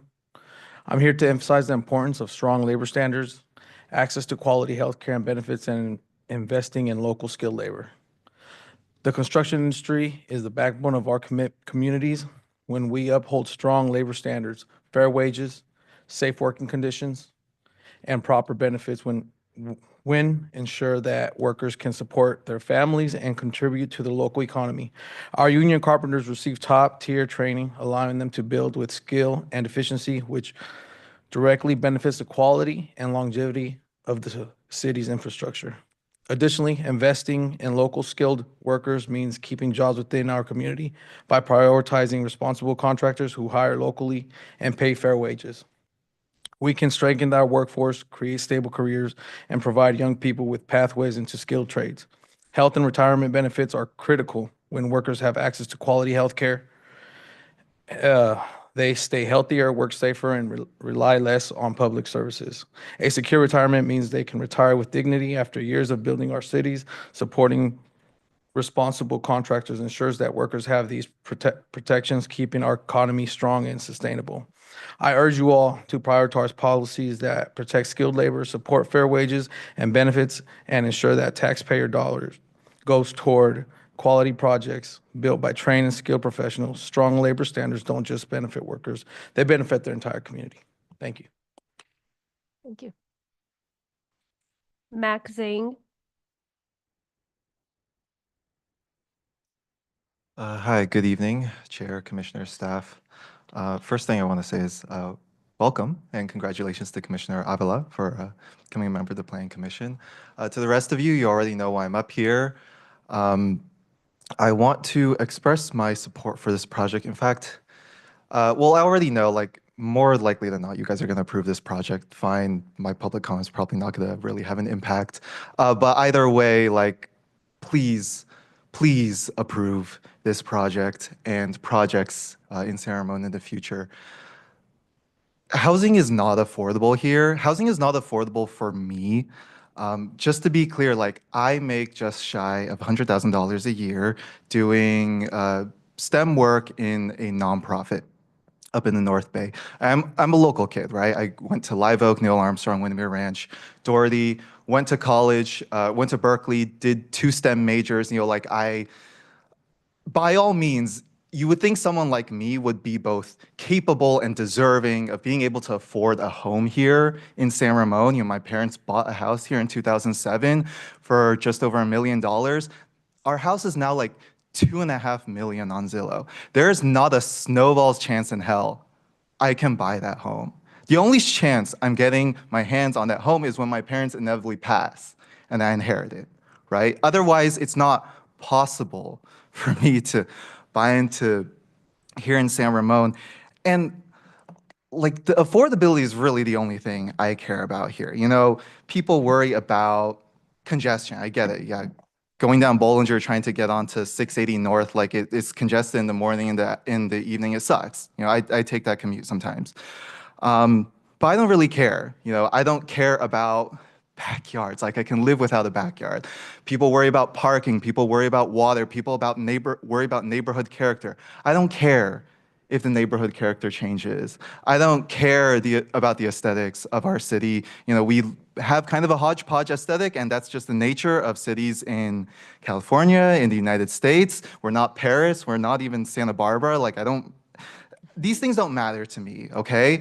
What matters to me is that I can't afford to live in the place that I grew up. I spent 17 years of my 23 years on this earth living in San Ramon, growing up here in the Bay Area. And unless I sell out to become a tech bro or, work in finance, what are the chances I'm going to be able to not even just rent without putting like 1/3 of my income away just for rent every month, but to buy a home? Putting 30% down on a $2.5 million home if and when I ever, become a parent and want to raise a family here. Like, how am I going to afford that? It's ridiculous. So my point is, anything you guys are doing here at the Planning Commission, I know, sorry, I'll finish up soon. Just please consider that if San Ramon and other cities in the Bay Area continue to not really do anything about the housing supply because we are worried about other things like neighborhood character and parking congestion and water and all these things, like the consequence is that I can't stay here anymore. My friends can't stay here anymore. You guys are forcing me out to like Mountain House or Sacramento or God forbid Texas. Like I'd rather die than live in Texas. Please have a pro-housing attitude when it comes to approving these projects. I could care less if Sunset makes off like bandits with all the development that goes on in this city. Whatever it takes to make more housing in the Bay Area, make it affordable for people like me and my friends and future generations. I know you guys are fine. You guys all own your houses, free and clear. You guys are fine. But what about me? What about your kids, your grandkids? Please think about us moving forward. Thank you so much. Thank you. I have no other speaker cards or written public comment for this Okay, item. very good. So we will close that portion of the discussion. All right. Close the public hearing. Discussion. Commissioners? Go ahead. I have some questions for both the applicant and staff. I guess for staff first, I know that the resolution goes ahead and mentions a transportation study. I just wanted to make sure that that was the LOS analysis. Like, did the applicant complete an LOS analysis? Because I think it's more in reference to VMT here, and LOS isn't required under CEQA. So I just wanted to make sure that the city was able to go ahead and review that an LOS analysis was completed for the project and didn't result in any significant delays in some of those intersections that would require improvements.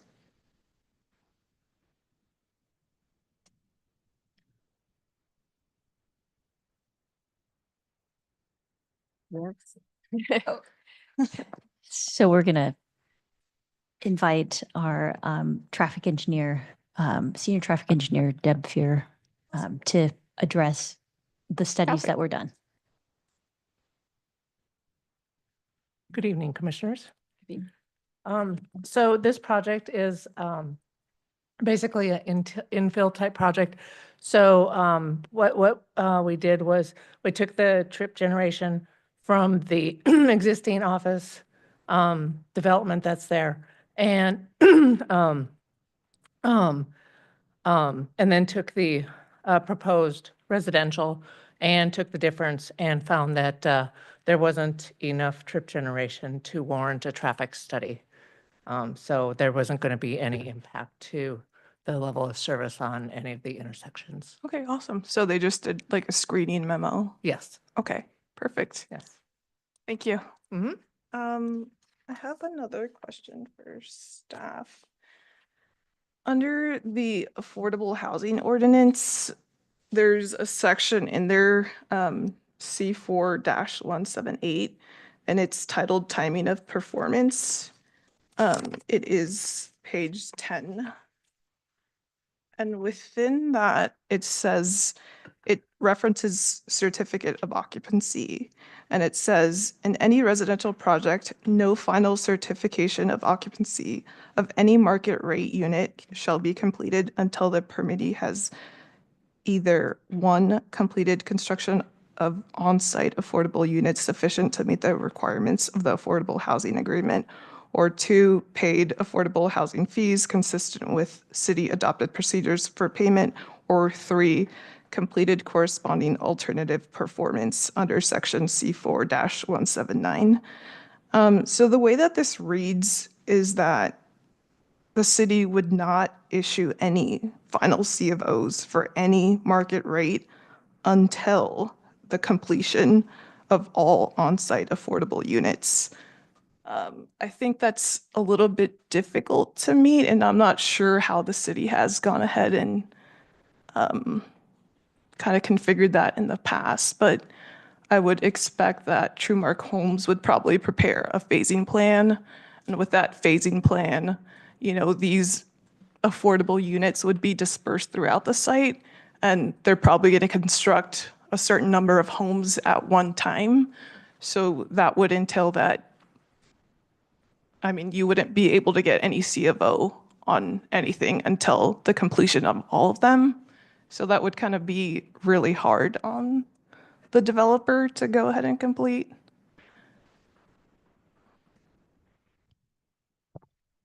I'm not sure. Sure, what I it's- I can take this one. I have to just double check the reference to that section. But the way that in terms of the meeting the compliance has been for sale units, and in a subdivision where there are market rate and affordable units both on site, is the obligation of the to meet the affordable housing is through a affordable housing agreement and then a deed restriction that would then be placed on each individual unit. And that would go with each sale of the affordable units on site. The obligation then is met by recording resale restrictions. But prior to final map, the obligation is recorded through an affordable housing agreement that's signed between the city and the developer. And that guarantees that the units that are required are then going to be incorporated as part of their phasing. Okay. So would it be held up like any of the C of Os for any other? No, as long as the affordable housing agreement is signed prior to final map, that then gets recorded on each individual unit that then would guarantee the units that are approved for affordable. Okay. Yeah, just interesting, like why that, I think that would be really hard on the developer to meet that requirement for any project, just generally speaking. Yeah, for rental, that and typically with rental projects, they typically will be all done at the same time. And so before we can issue certificate of occupancy, that they would have to have recorded an agreement that then assigned the number of units and within the building prior to the occupancy of that unit. When it's a non-subdivision, that would be the tool that we would use for certificate of occupancy. But in a subdivision situation, because we have the final map as a tool, approval to guarantee the units through the recordation on title. That's the mechanism that we would use on a for sale project. Okay, perfect. Thank you. Gentlemen, question? Oh, Sorry, you have one? Sorry. Another question. Okay. For staff, at least, I do have some for the applicant as well. I know that this is sort of tearing off the general plan EIR and using the MMRPs that were adopted for the general plan EIR. But that being said, I'm just curious to like how staff goes ahead and make sure that the MMRPs are being complied with.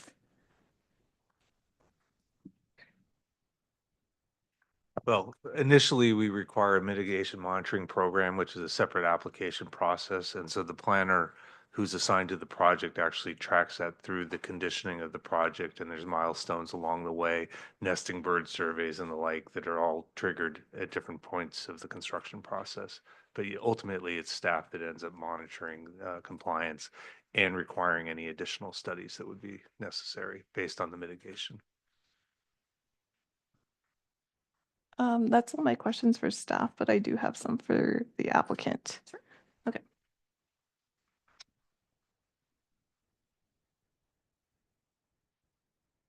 So as I was looking at the project, it was a little bit hard to find what units would be affordable. I know that there's quite a number of different plan types. There's some detached homes, and there's some attached homes.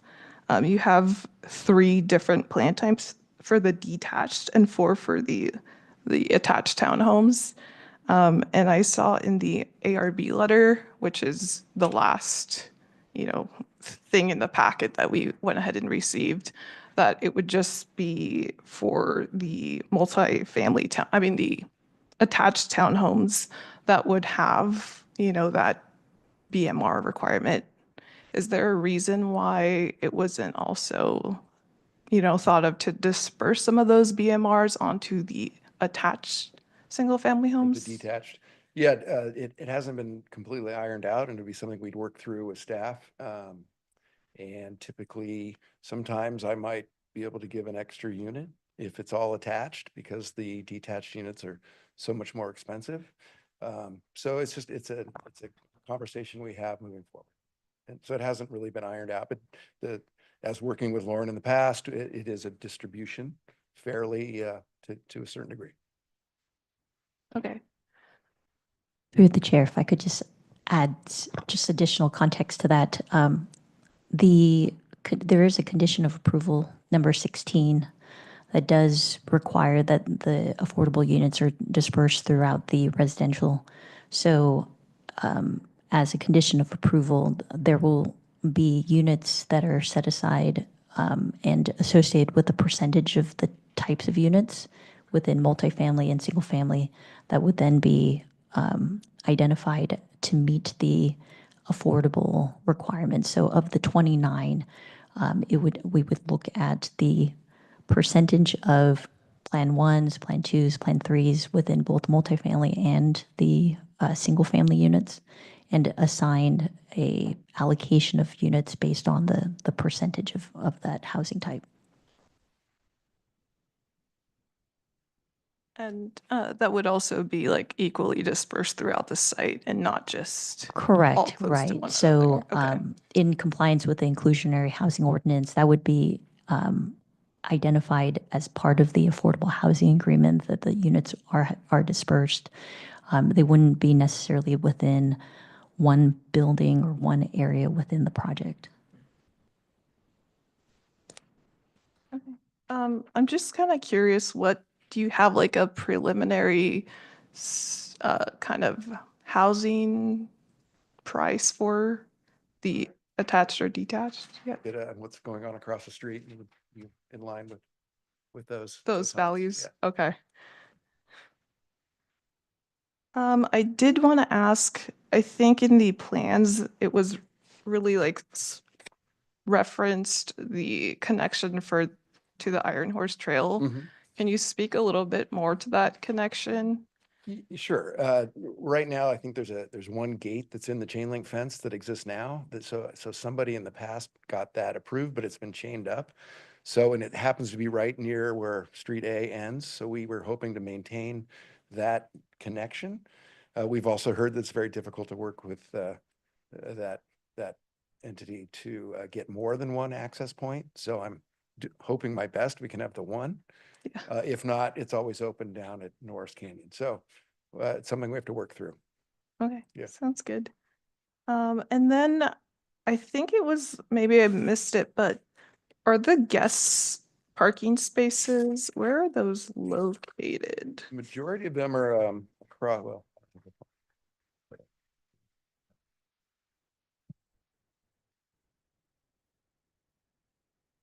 So along the top of the page is a long run of guest parking spaces on Street A, right along the Iron Horse Trail. Okay. And then on Street B, there are a couple bays of parking.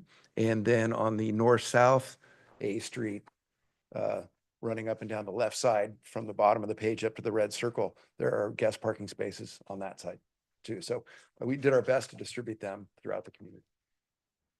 Okay, thank you. That's all my questions. Sure. Gentlemen? Well, you said gentlemen, I thought you were about community. We're all friends here.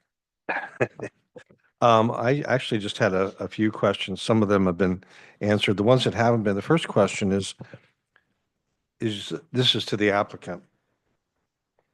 I have a couple questions. The first is the project to be all electric? Yes.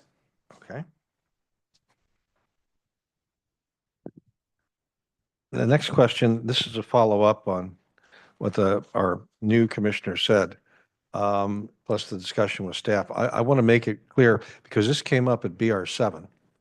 And when we talked to the people at BR7, they committed on the record to disperse the affordable units in both the single-family homes as well as the multifamily homes.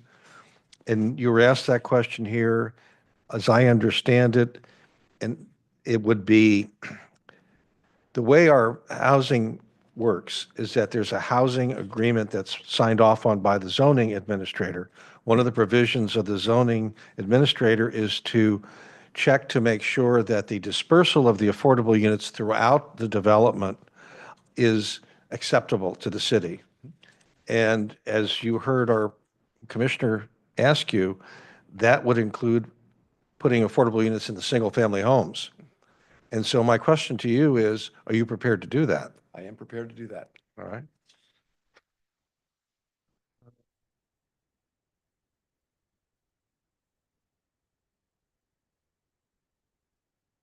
I did have a question of staff. This is a softball. Okay. One thing that struck me in reading the conditions of approval is, let's see how to put this, the very detailed provisions for a homeowners association, which to my knowledge, we have not seen in these developments before. And I'm wondering why we had such a large number of detailed provisions. Not that I'm opposed to them, but I don't recall them being put forth in something we sign off on. I mention that because I've had one or two commissioners who, if they saw that, they would have a conniption fit. You want to get it? Or?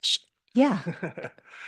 It's actually standard. Yeah, so these are actually, these will be familiar from City Village at Bishop Ranch 6. It's probably almost word for word what was adopted in 6 with now new references to 11. And they're actually in response to a number of conversations that we've had on previous applications about disclosures and making sure that there is adequate information for home buyers as to parking within the garages and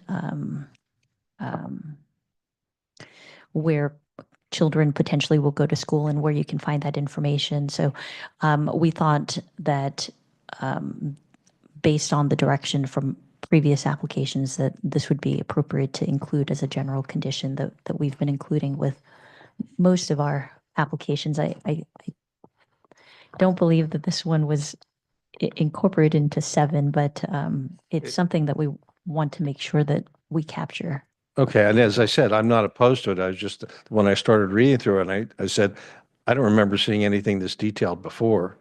So I was curious about There that. is a slightly different version that was used for 2481 Deerwood, and we do have Okay. standard conditions related to TCNR, but they're not identical to this one. Okay. Well, I'm glad you told me they weren't identical because I was thinking maybe I had fallen asleep something. Okay. That's all. Wait a minute. I think I had one more question. No, I don't have a question. I do have some comments on the resolution or conditions of approval. They will be mercifully short, but these are the questions I had regarding the underlying project. Commissioner Albert? Just one. Most of the time we see the will serve letters and we see the fire and I think probably police. They're not in this packet, but everything else was in the packet. But I assume that we've already heard from the fire department and they signed off on the road size and all that, correct? Yes, we've received comments from both. Okay, great. Thank you. And then Commissioner Wallace's question on all electric. And it's this for the applicant, or maybe it's not for staff. Has to do with EV charging. You know? Yes, there are a number of EV charging rules and standards we must follow, and we're getting well versed at those up and down Okay. California. And then do these units include solar or? Yes. They do. Okay, great. Thank you. No further.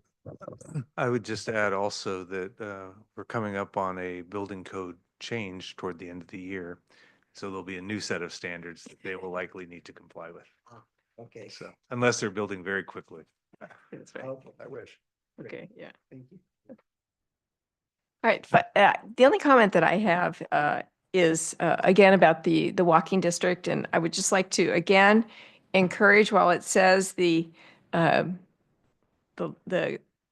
area anticipated pedestrian use range in width from 5 feet to 8 feet, and I'm just going to keep pushing closer to the 8 as a comfortable way to walk. And again, if you're walking with the stroller or you're walking with the dog and you're encountering somebody, that it's more comfortable to have a wider sidewalk. Okay, that was my comment.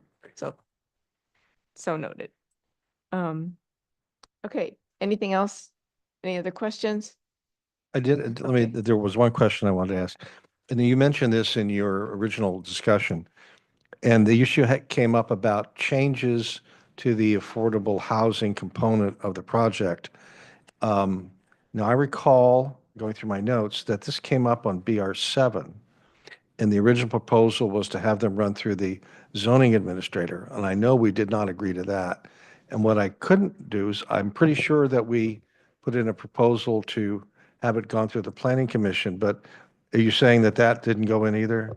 No, the recommendation on the dais was to delete the condition as a whole because any modification to an entitlement goes back through an approval process.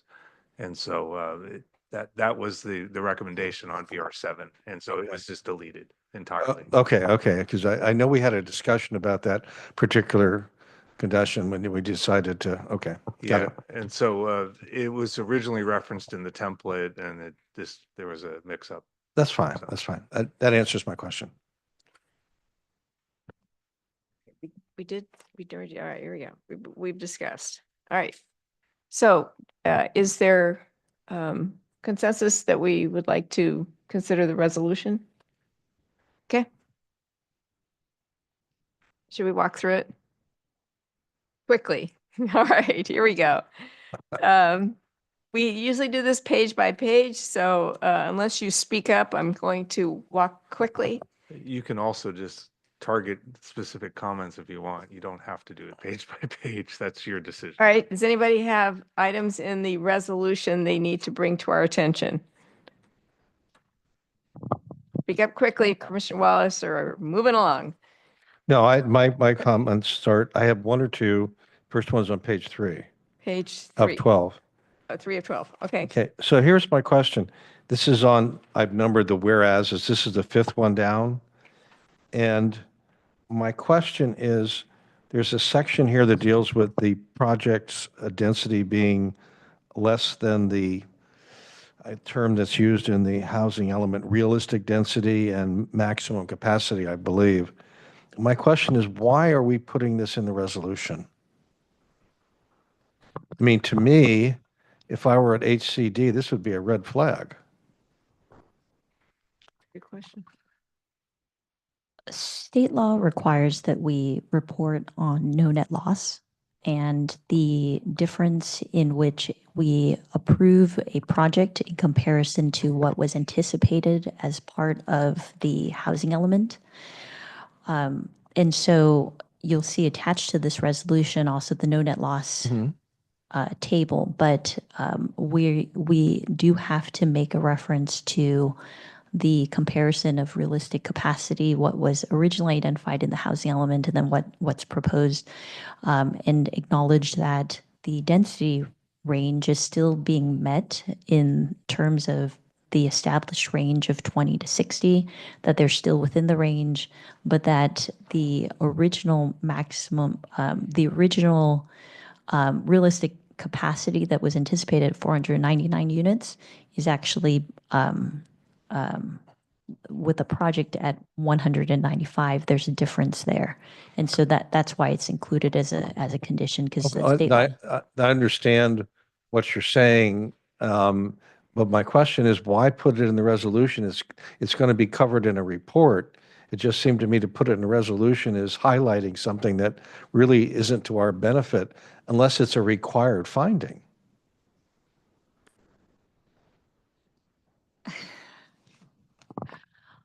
I mean, it's like, highlighting a wart. I mean, It's done through the attachment for the no net loss table. It's a statement of fact and simply just including as part of the record the expectations of the housing element, and that this is a housing opportunity site, and just to acknowledge the difference. I don't believe you have to have a specific whereas to meet state law, but that's been something that we've been including so that as we're tracking no net loss, that we're making sure that we address it in the resolution, and then the table that it refers back to this whereas. Okay. I guess if the idea is to show whoever it is it goes to that we are cognizant of what we're doing, I guess we can put it in there. Personally, I'd rather leave it just in the report, but no one has a problem with it. I'm okay with it. All right. I think we get moving on to CEQA, the development plan, major subdivision, state density bonus, architectural review. Can we back up? Yep. 1 second, because in the subparagraph right above regarding architecture review on page 7 of 12, the last part of the paragraph is a little bit awkward. No, I understand the idea that technically reduction in parking standards isn't a waiver. There's a provision in the density bonus law that says the city can't impose them above a certain level. I would be more comfortable, but it's not a deal breaker. To ask after the word for qualified projects, I would put a comma and then say is approved. Because the way I read the density bonus law, we actually have to do something. But if no one thinks that's important, we can do it that way. The other change I would suggest is on subparagraph B at the top, I would suggest putting in the actual numbers of the affordable units, 10 for very low, 5 for low income, and 14 for moderate income, either in addition to or in place of just the percentage numbers. The number, just through the chair, the number of units is actually referenced in C in the next subsection of Yeah, the it 10 does. very low, 5 and 14. Yeah. 10, 5, and 14. No, I saw those too, but they seem to be kind of redundant. You're saying the same thing. I would just say that these were recommended by the city attorney's office, that we specify this level of detail in these whereas. Okay, I would, Okay. I would almost make a funny comment, but I'll not do that. So are you okay with? Yeah, no, paragraph it's- G as written? Yeah, with B as written, yeah, just leave it. It's not going to break anybody's day. All right, moving towards page 8 and 9, getting to 10. Any other items in this? I see notes here.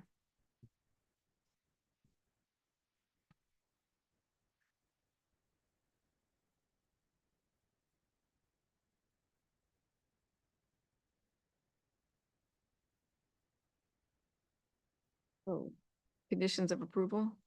Or do you want to vote on the resolution first? Huh? Okay, let's do the conditions of approval.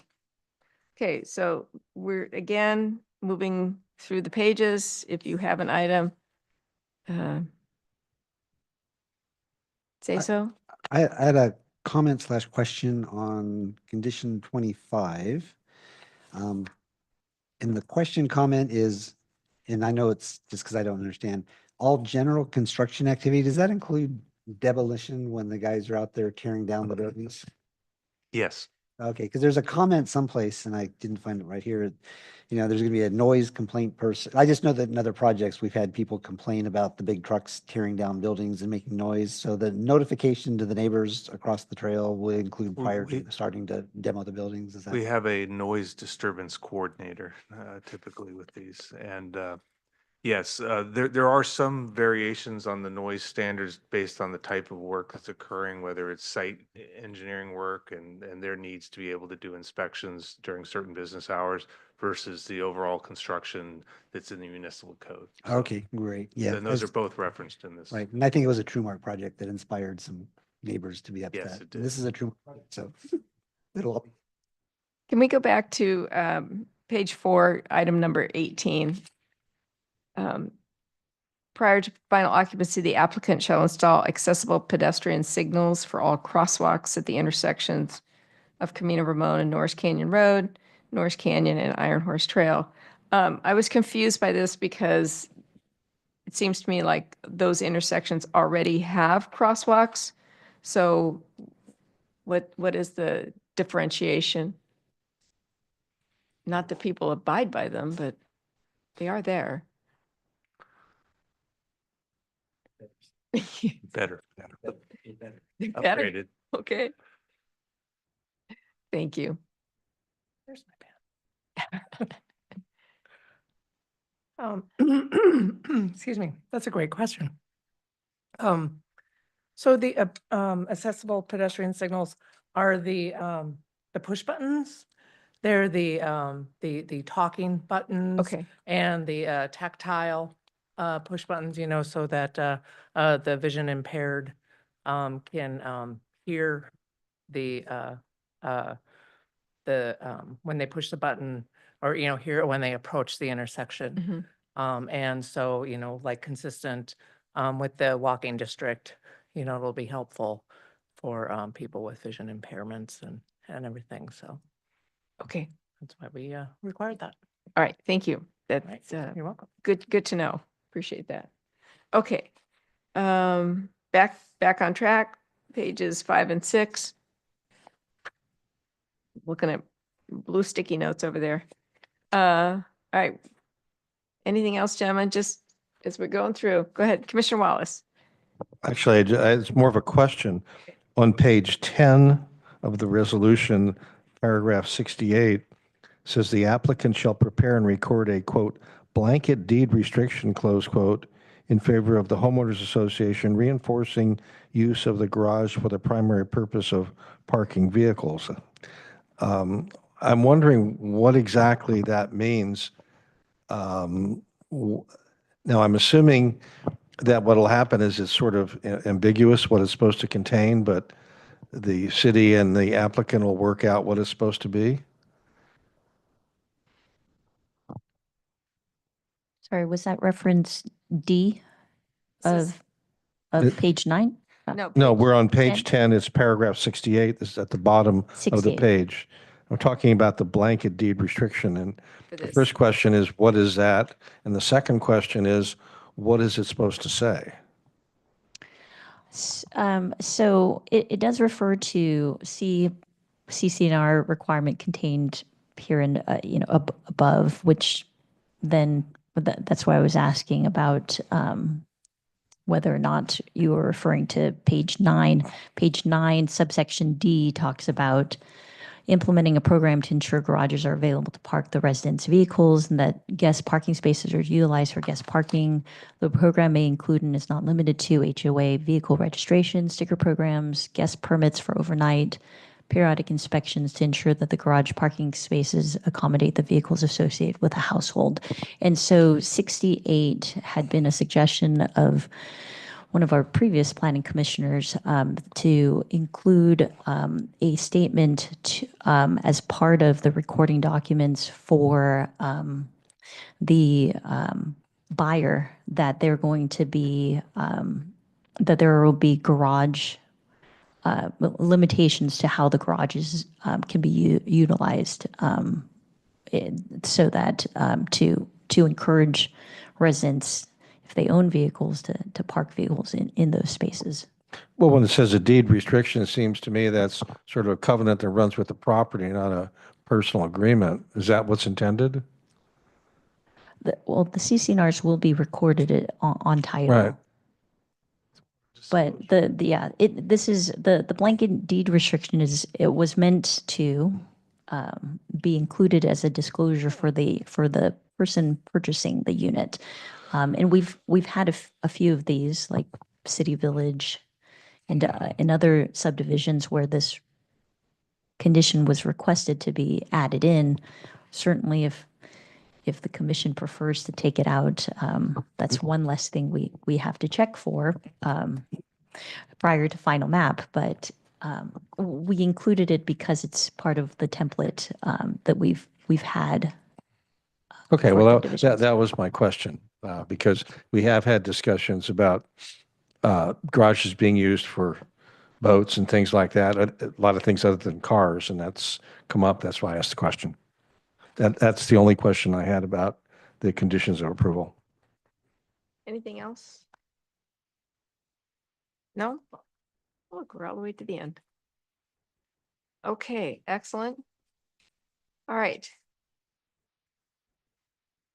I'd like to move approval of resolution number 02-25, followed by all the language as amended on the dais tonight. Okay. Is there a second? I'll second. Okay, we have a motion and a second.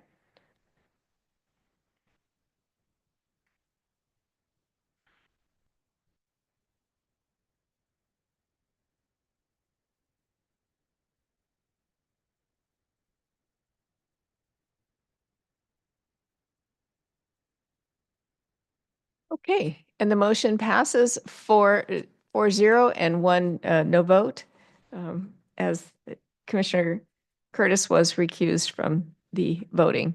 Okay. Yes, yes, sir. Oh, yeah. Keep pressing it. The decision of the Planning Commission is subject to an appeal filed with the city clerk's office prior to March 14th, 5 p.m. Very good. Very good. All right, excellent. You're welcome. We look forward to seeing the project moving along. All right, we're moving on to item number 10, non-public hearing action items. There are none.